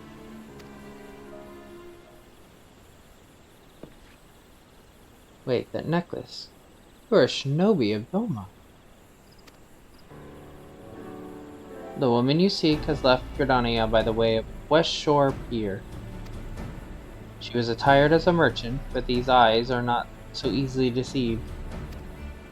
You may wish to take your search for the shroud. Rest assured that we shall continue to support you from the shadows.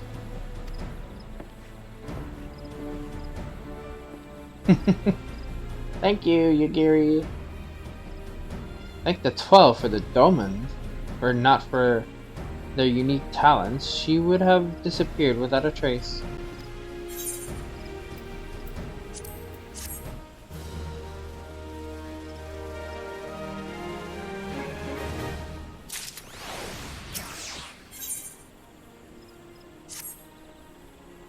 Our hunt leads us to the Shroud, Scion.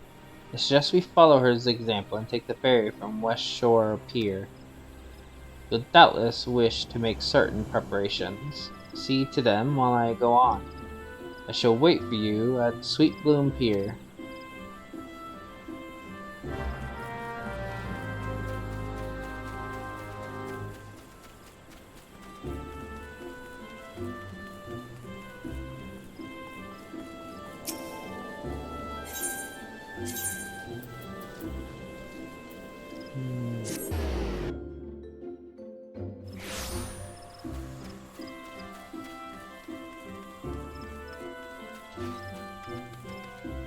Pepper.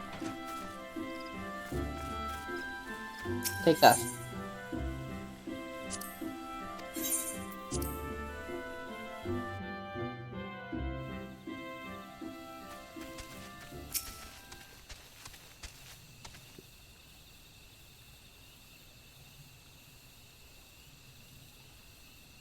This way, my friends.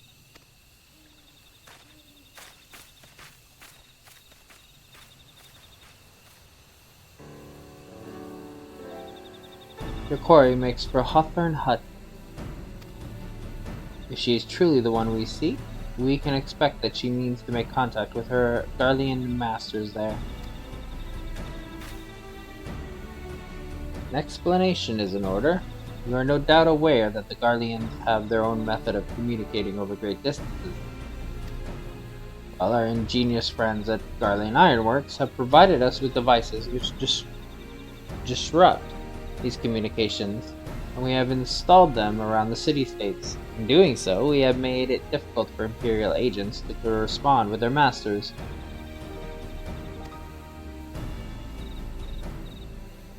She would thus have no choice but to rendezvous with her Imperial contact directly. Yet, as a well-known face in the Immortal Flame, she cannot move about Thanalan without being recognized. It would only be a matter of time before someone saw through her disguise. Just for this reason, I believe that she has chosen the Black Shroud for her clandestine meeting. The elves are common sight here, and her comings and goings are not like to turn any heads. As my scouts tell it, the Guardians have sent agents with a mind to destroy the devices and render such direct contact unnecessary. Fortunately, our shinobi have thus far been successful in rebuffing their efforts. This is it. We need only make for Hawthorne's hut and catch her in the act. Let's do it. It's that bitch. How dare she abuse Ruban? Trust in her.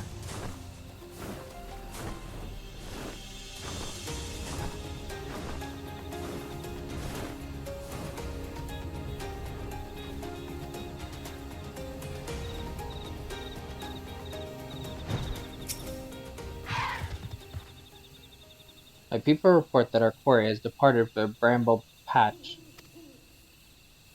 The ivy returns to the gnarls whence she came, but perhaps it is all for the better. To convict someone of her standing, we will require damning evidence against her. What could be better than to catch her in the act when she meets with her Guardian masters? My countrymen and I shall lie in wait in the shadows. Tread warily, my friends.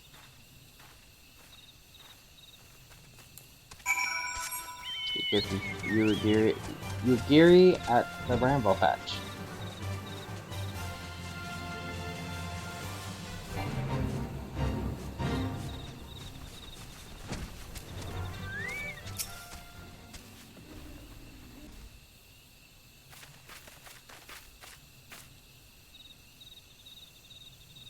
Just beyond, she is in conversation with an individual clad in the manner of an adventurer, an Imperial intermediate, no doubt.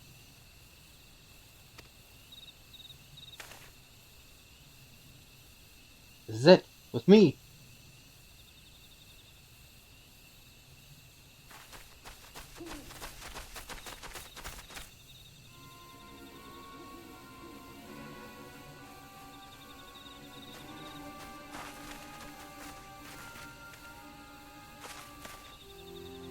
Play Marshal Elaine Rael? You are under arrest for treason and espionage. You are followed, you bloody fool!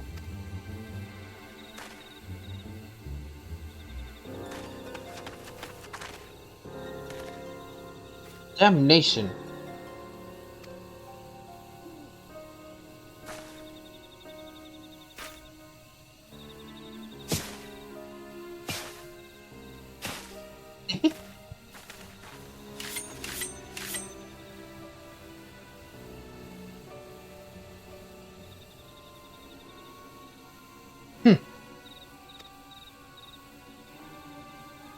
You are unarmed, my lady, and scarcely garbed for battle. But if you wish to fight, you are welcome to try.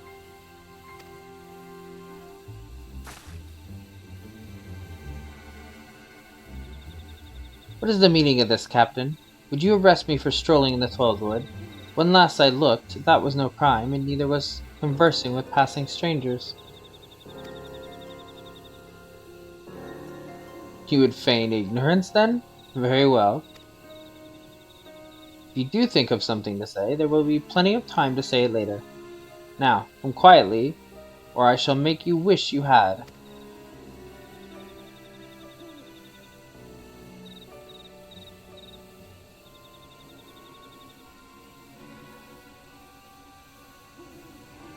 I will offer you no struggle. After all, I have naught to hide.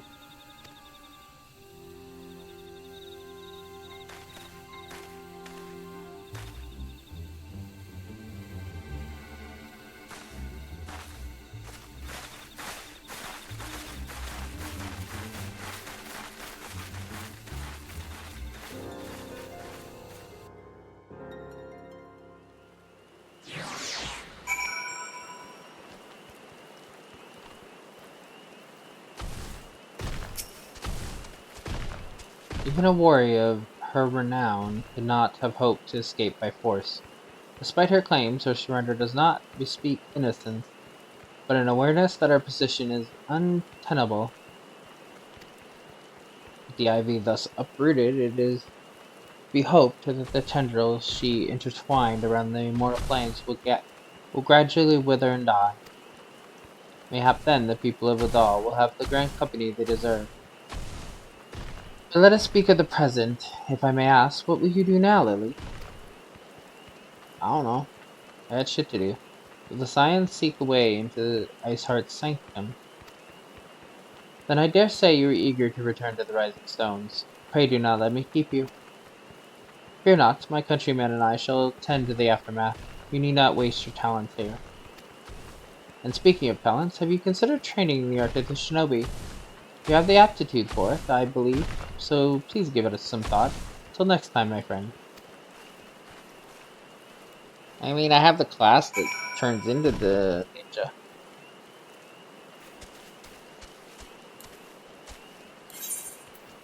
I haven't leveled it or anything, but I have it.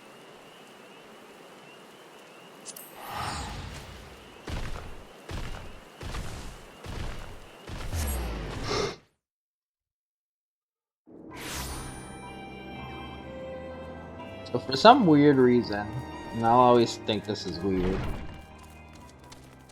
the rogue class turns into the ninja.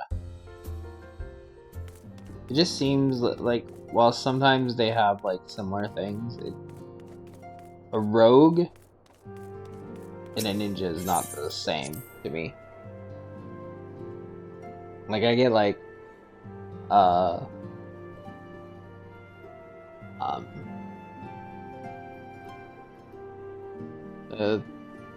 thaumaturgy or whatever turning into black mage. I get conjure turning into white mage. They're similar classes. I feel like rogue and ninja are not similar enough to be intertwined. Welcome back, Lily. I understand that Alphino had a task for you. May I ask what it was? This, and a little bit of that. Charges of treason and espionage against Elaine Riole. I can scarce believe it. Could there not have been some manner of misunderstanding? No, it avails us not to dwell on it. Whatever the truth may be, we must trust to the authorities to uncover it. Let us speak on another matter. I am pleased to report that we have made progress in our efforts to find a way into Iceheart's sanctum.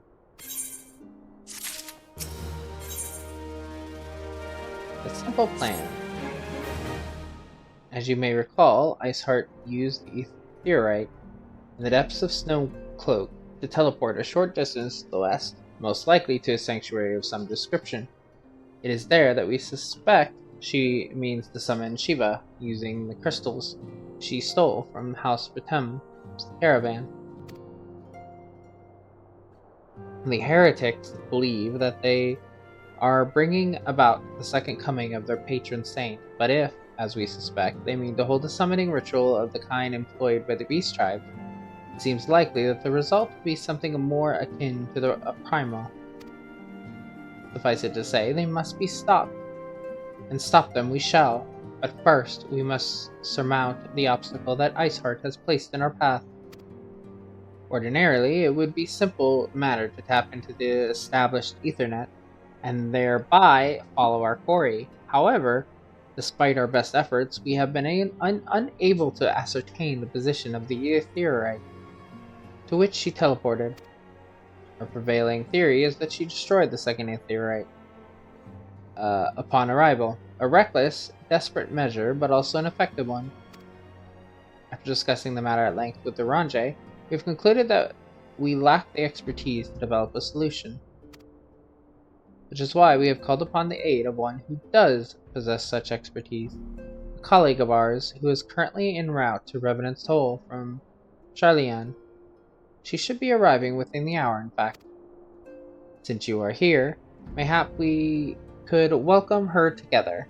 I am certain she would appreciate the gesture. Let us make our way to the northern gates and await her coming. I think I know who this is. Potentially, it could be two people, but I'm pretty sure I know who this is.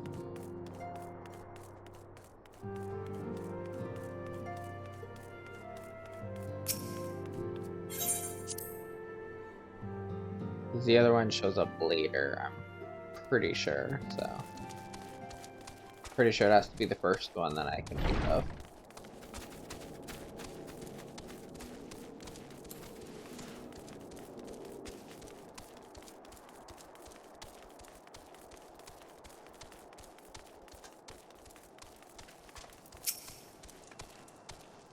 What manner of a woman is she, I wonder? We have spoken before via Link Pearl, of course. But it is not the same. Okay, so yeah, definitely I think, because you've seen the other one. You know them way more. I was gonna say, I didn't think the other one showed up yet.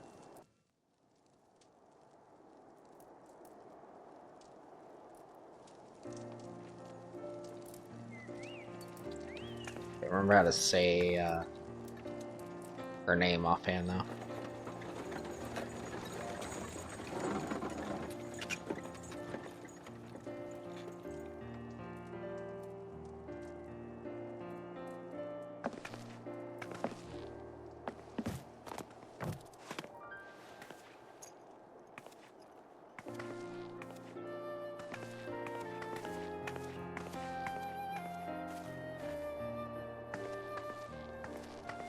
Minfilia, am I right? None other. I bid you welcome to Revenant's Toll, and thank you for traveling so far on such short notice. As if I could ever say no to Urianger. Moonbreeder is an accomplished Charlian scholar and an authority on Aetheryte technologies. She has played an invaluable role in our search for a means to capture Ascian souls. Charmed, I'm sure.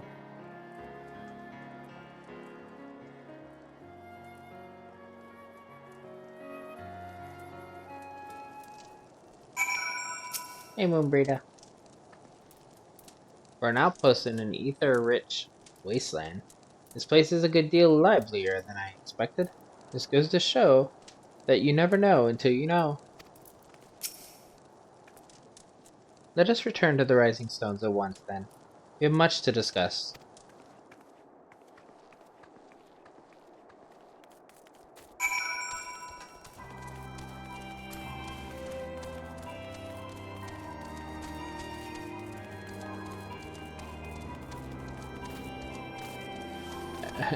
I like that logic, though. It just goes to show, you never know until you know. Well, I mean, that's kind of how that works. Can't know before you know.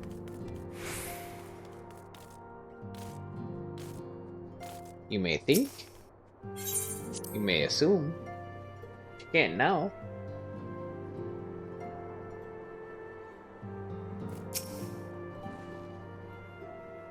Is that Tipsy Mara on the wall back there? I don't remember how you say that for sure. I'm amazed you managed to find all the pieces after, well, you know. Talking about Louis Sua's, like, staff back there.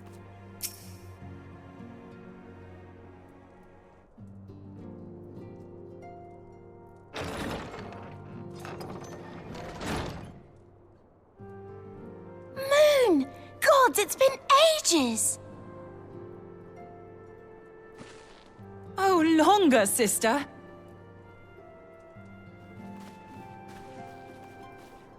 A joyous reunion indeed. Well, of course it is. Moon and I are like twin sisters. Save in appearance and aptitude.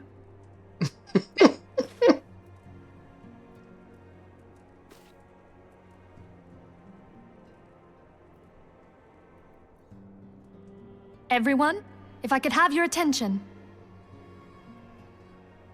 We have with us an esteemed guest who has come from Sharlayan to assist us. I bid Moonbreeder join us here that she might share with us her extensive knowledge of Aetherites. Also, as many of you are already aware, she has been overseeing our research into white auracite, a sample of which she has been good enough to bring with her.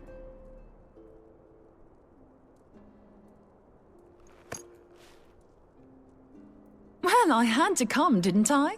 You'd have to be bloody daft to turn your nose up at a chance like this. Where better to conduct my final tests than a land so steeped in ether you can taste it? 'Tis plain the passage of the years hath done little to dampen thy youthful spirits. And nothing at all to reform thy youthful manner.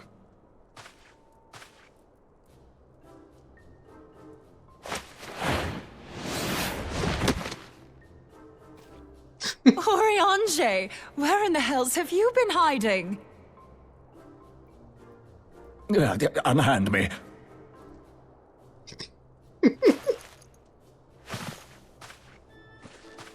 I come all this way, and that's what you have to say to me. I much preferred when you were pleading with me to drop everything and hurry to your side. What was it you said? None save thee can satisfy this need. Go on. I believe I almost fell over. You out there, Cat's like, Thine artless attempts to misrepresent mine all too innocent motives do thee little credit. Mine intent, as well thou knowest, was but to impress upon thee the gravity of the circumstance.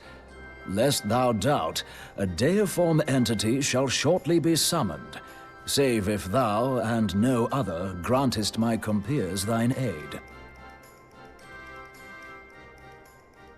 You still haven't found it, then? Your missing Aetherite? We have not. No. We know that Iceheart teleported to an Aetherite not far from the first. Yet even after careful analysis, we could not locate the second beacon. We now suspect that the heretics destroyed the second Aetherite to impede our pursuit. Our allies continue to scour Snowcloak for Iceheart's sanctuary, but we have no guarantee that they will find it. Yet it must be found, for even now Iceheart prepares to call upon Saint Shiva. I'm sorry, but if the Aetherite's been destroyed, then that's that. Although, you're absolutely sure she used the first Aetherite, are you? She didn't just use teleportation magics? One of our own bore witness to her escape. I can say with absolute certainty that Iceheart used the Aetherite. Yep. I saw her touch it and go away just like an Aetherite. In that case, there might be a way, so long as the ethereal current is still flowing. Truly? How? We use the current to recreate the beacon. As you know, Aetherites are a bit like lighthouses. We use them to reconstitute our physical forms when crossing the ethereal sea. Without them, we'd lose all sense of direction and our essence would dissipate. However, we don't rely solely on these beacons. There are currents of ether which flow between them, currents which help guide us to our destination. Now, these currents will gradually dwindle away to nothing if an Aetherite is destroyed. But if even a sluggish flow remains, we could theoretically use it to direct a surge of concentrated ether towards the void left by the beacon, and thereby fill it up again. Like opening the floodgates to fill a dry riverbed. Though, correct me if I'm wrong, but would we not need a veritable reservoir of ether? In concert, we might manage to channel a sufficient volume, yet that is not my chief concern. To direct the flow of so great a volume of ether with the requisite precision would be a nigh impossible task in itself. I barely succeeded in facilitating travel to an unattuned beacon. That which you describe sounds considerably more difficult.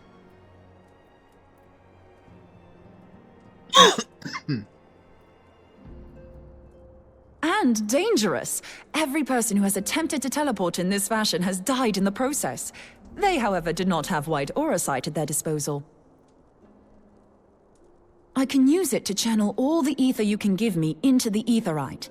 However, white aura sight cannot retain ether for an extended period of time, so we would need to infuse it immediately beforehand. Just so you know, I'd confidently give this plan better than even odds of success. And if the worst comes to worst, your people won't suffer. Though it risked the lives of our best and brightest, we have not the time to seek other options. If the ethereal current still flows, we shall carry out Moonbreeder's plan. That's the spirit. Let's roll the dice.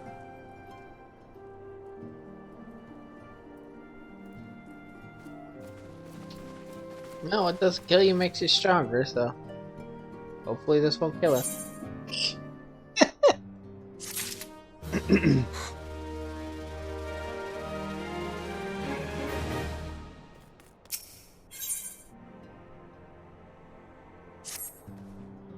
I've already informed Alphinaud of our plan to recreate the beacon in the manner Moonbreda described.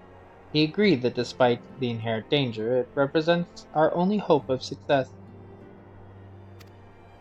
He also said that he wished to meet with you at Snowcloak before proceeding. I expect you will find him waiting for you there when you arrive.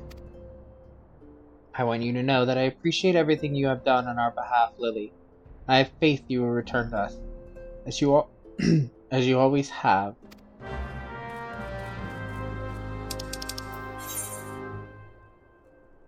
Perthus, right? Snowcloak.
Well, I mean, just to fly to the other damn side of Krithis.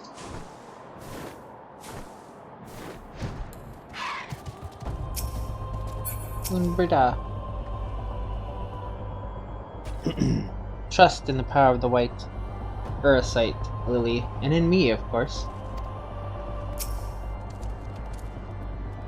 Good to see you, Lily. I was starting to wonder if you were having second thoughts. Captain Ilbred sends his regards, by the way. He attends to the interrogation of Elaine Riel and Udal, even as we speak. But I shall not distract you from the matter at hand. We can discuss the Ivy upon your return. I trust that, by which I mean to say, the others are waiting for us at the Aetherite. After you, Scion.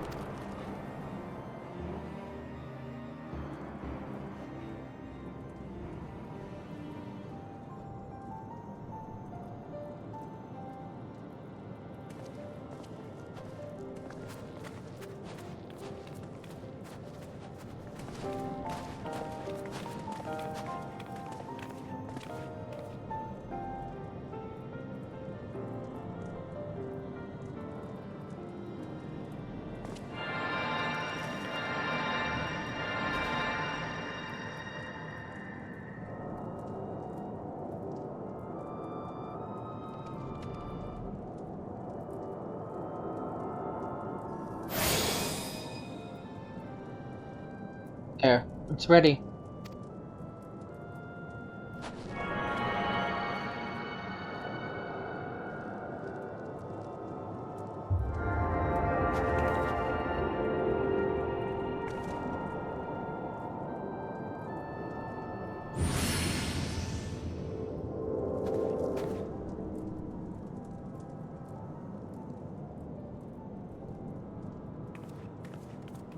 Ah, it worked, I think. Try tuning to the Aetherite now. Feel for the current and try to locate the beacon.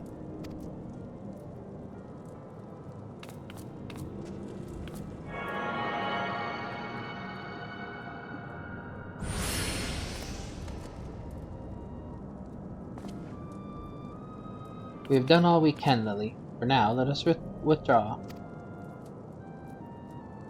When your final preparations are complete, you must seek out the beacon we have created. If, by the grace of 12, you arrive, you must stop Iceheart before she summons Shiva.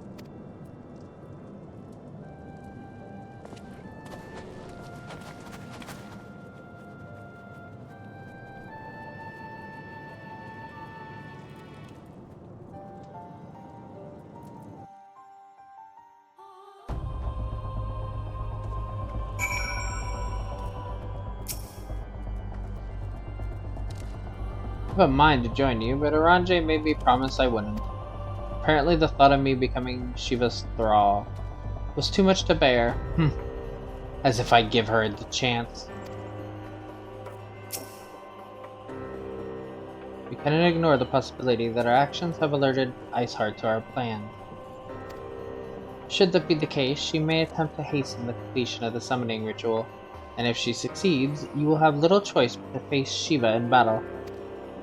Knowing little of the saint, I cannot say if your own strength will suffice, and so I would encourage you to call upon your allies.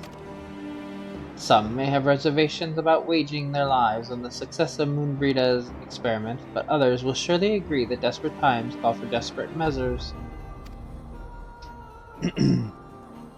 Before you assemble your party, pray speak with that knight. I believe he has a message for you from Sir Emmerich.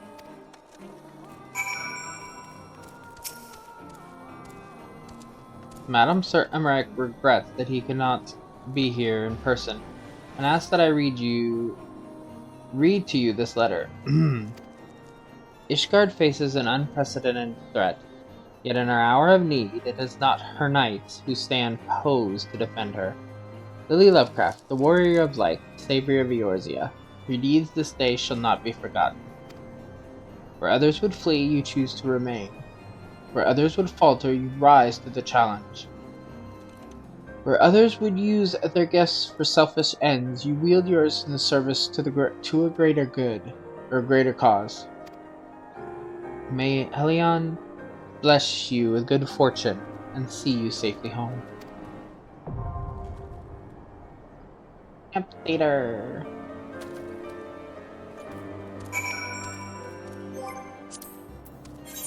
And what? Oh, we still have this one on. Average item level. Yeah. As per usual, we have just enough item level for this.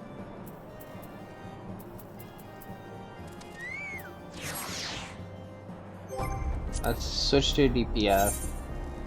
We'll eventually have to do the tank, but I honestly want to get Shiva done as well. So.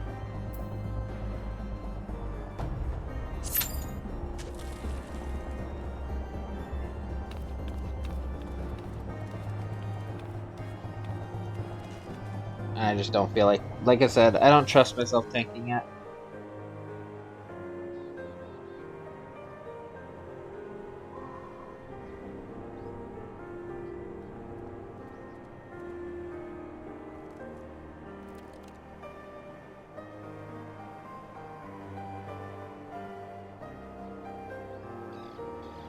I'm gonna get to a point where I don't have the gear, like the item level for it and stuff, but on that note, I do plan on pausing it here until we get the commence thing pop up. So I will be back. Or what? 9:27 right now. See how long it takes. In a bit. Hello. It took like 10 minutes. Well, the timer was like 10 minutes.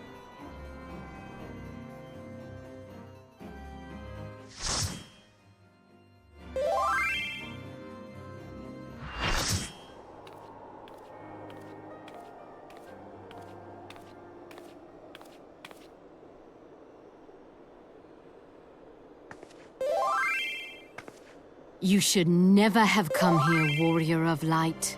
I labor only to forge a lasting peace.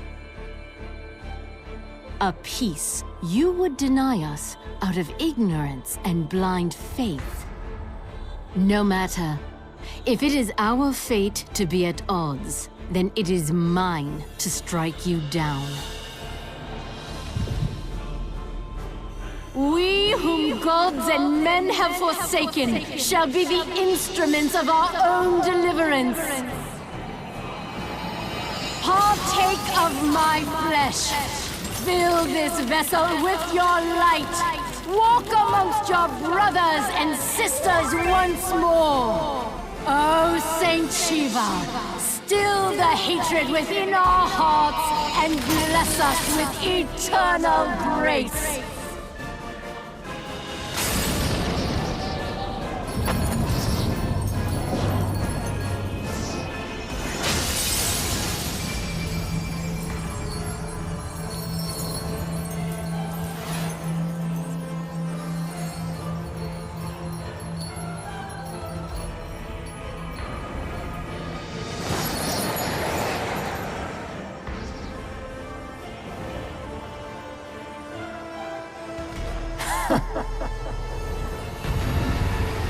Hey, you might like that.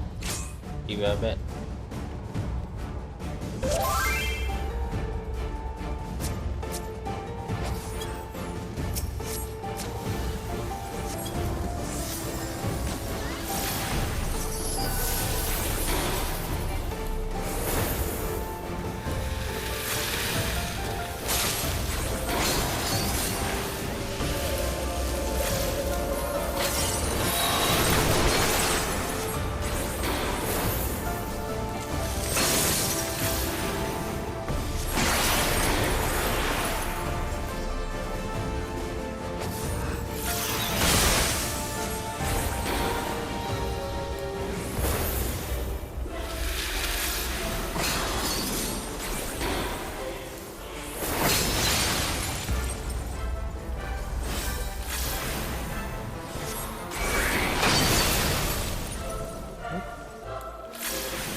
Rise to join the forest, brother.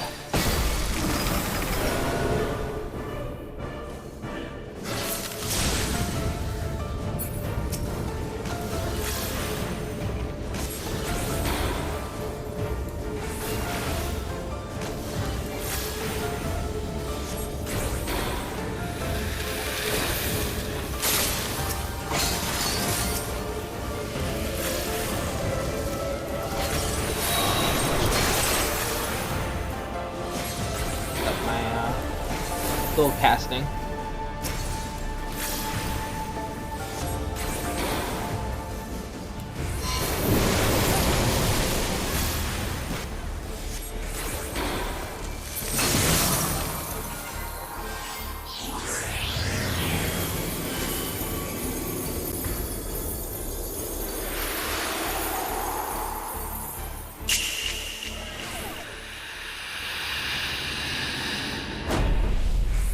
Scatter them like dust in the wind.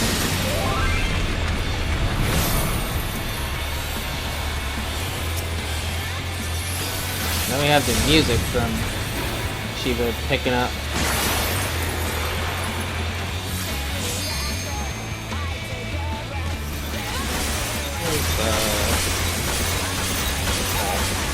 Damn, I didn't get over in time.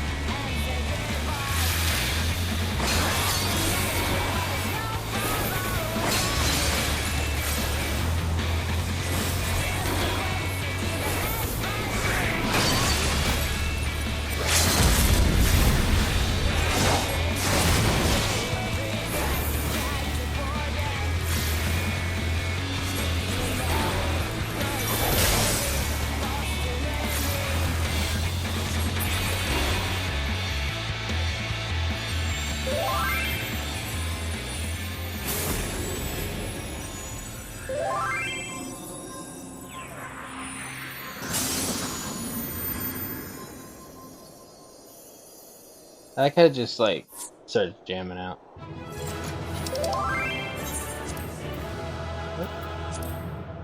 Oh my god, trying to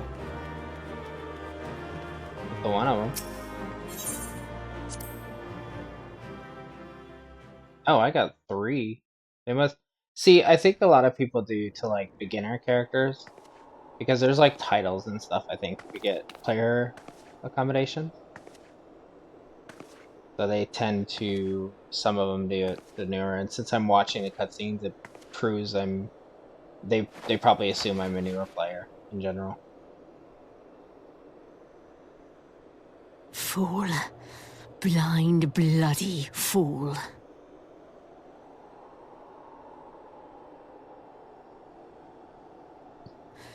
You, of all people, should understand the suffering war begets. That no sacrifice is too great if it brings an end to the violence. Mine is the righteous cause.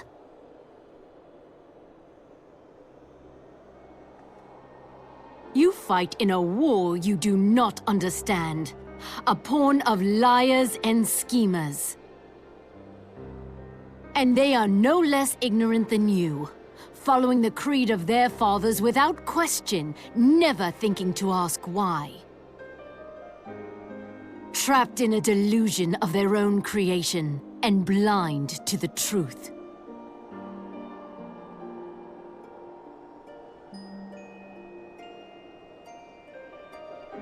Warrior of light, redemption is not beyond us. We who walk before may lead those who walk after. Seek the Keeper of the Lake. See with eyes unclouded. Do not squander Mother's gift.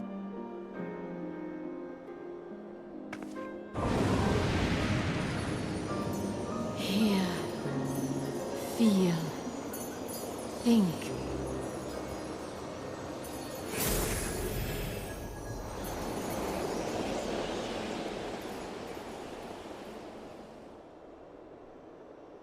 Like, Chess the Echo too?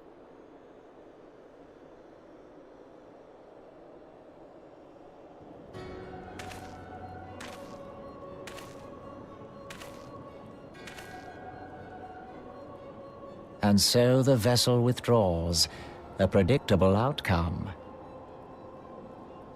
Nevertheless, La Habrea will be pleased. How unfortunate.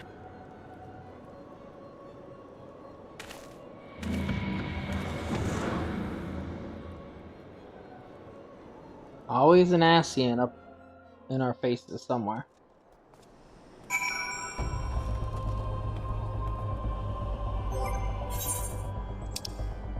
Yeah, I got 3 accommodations that time.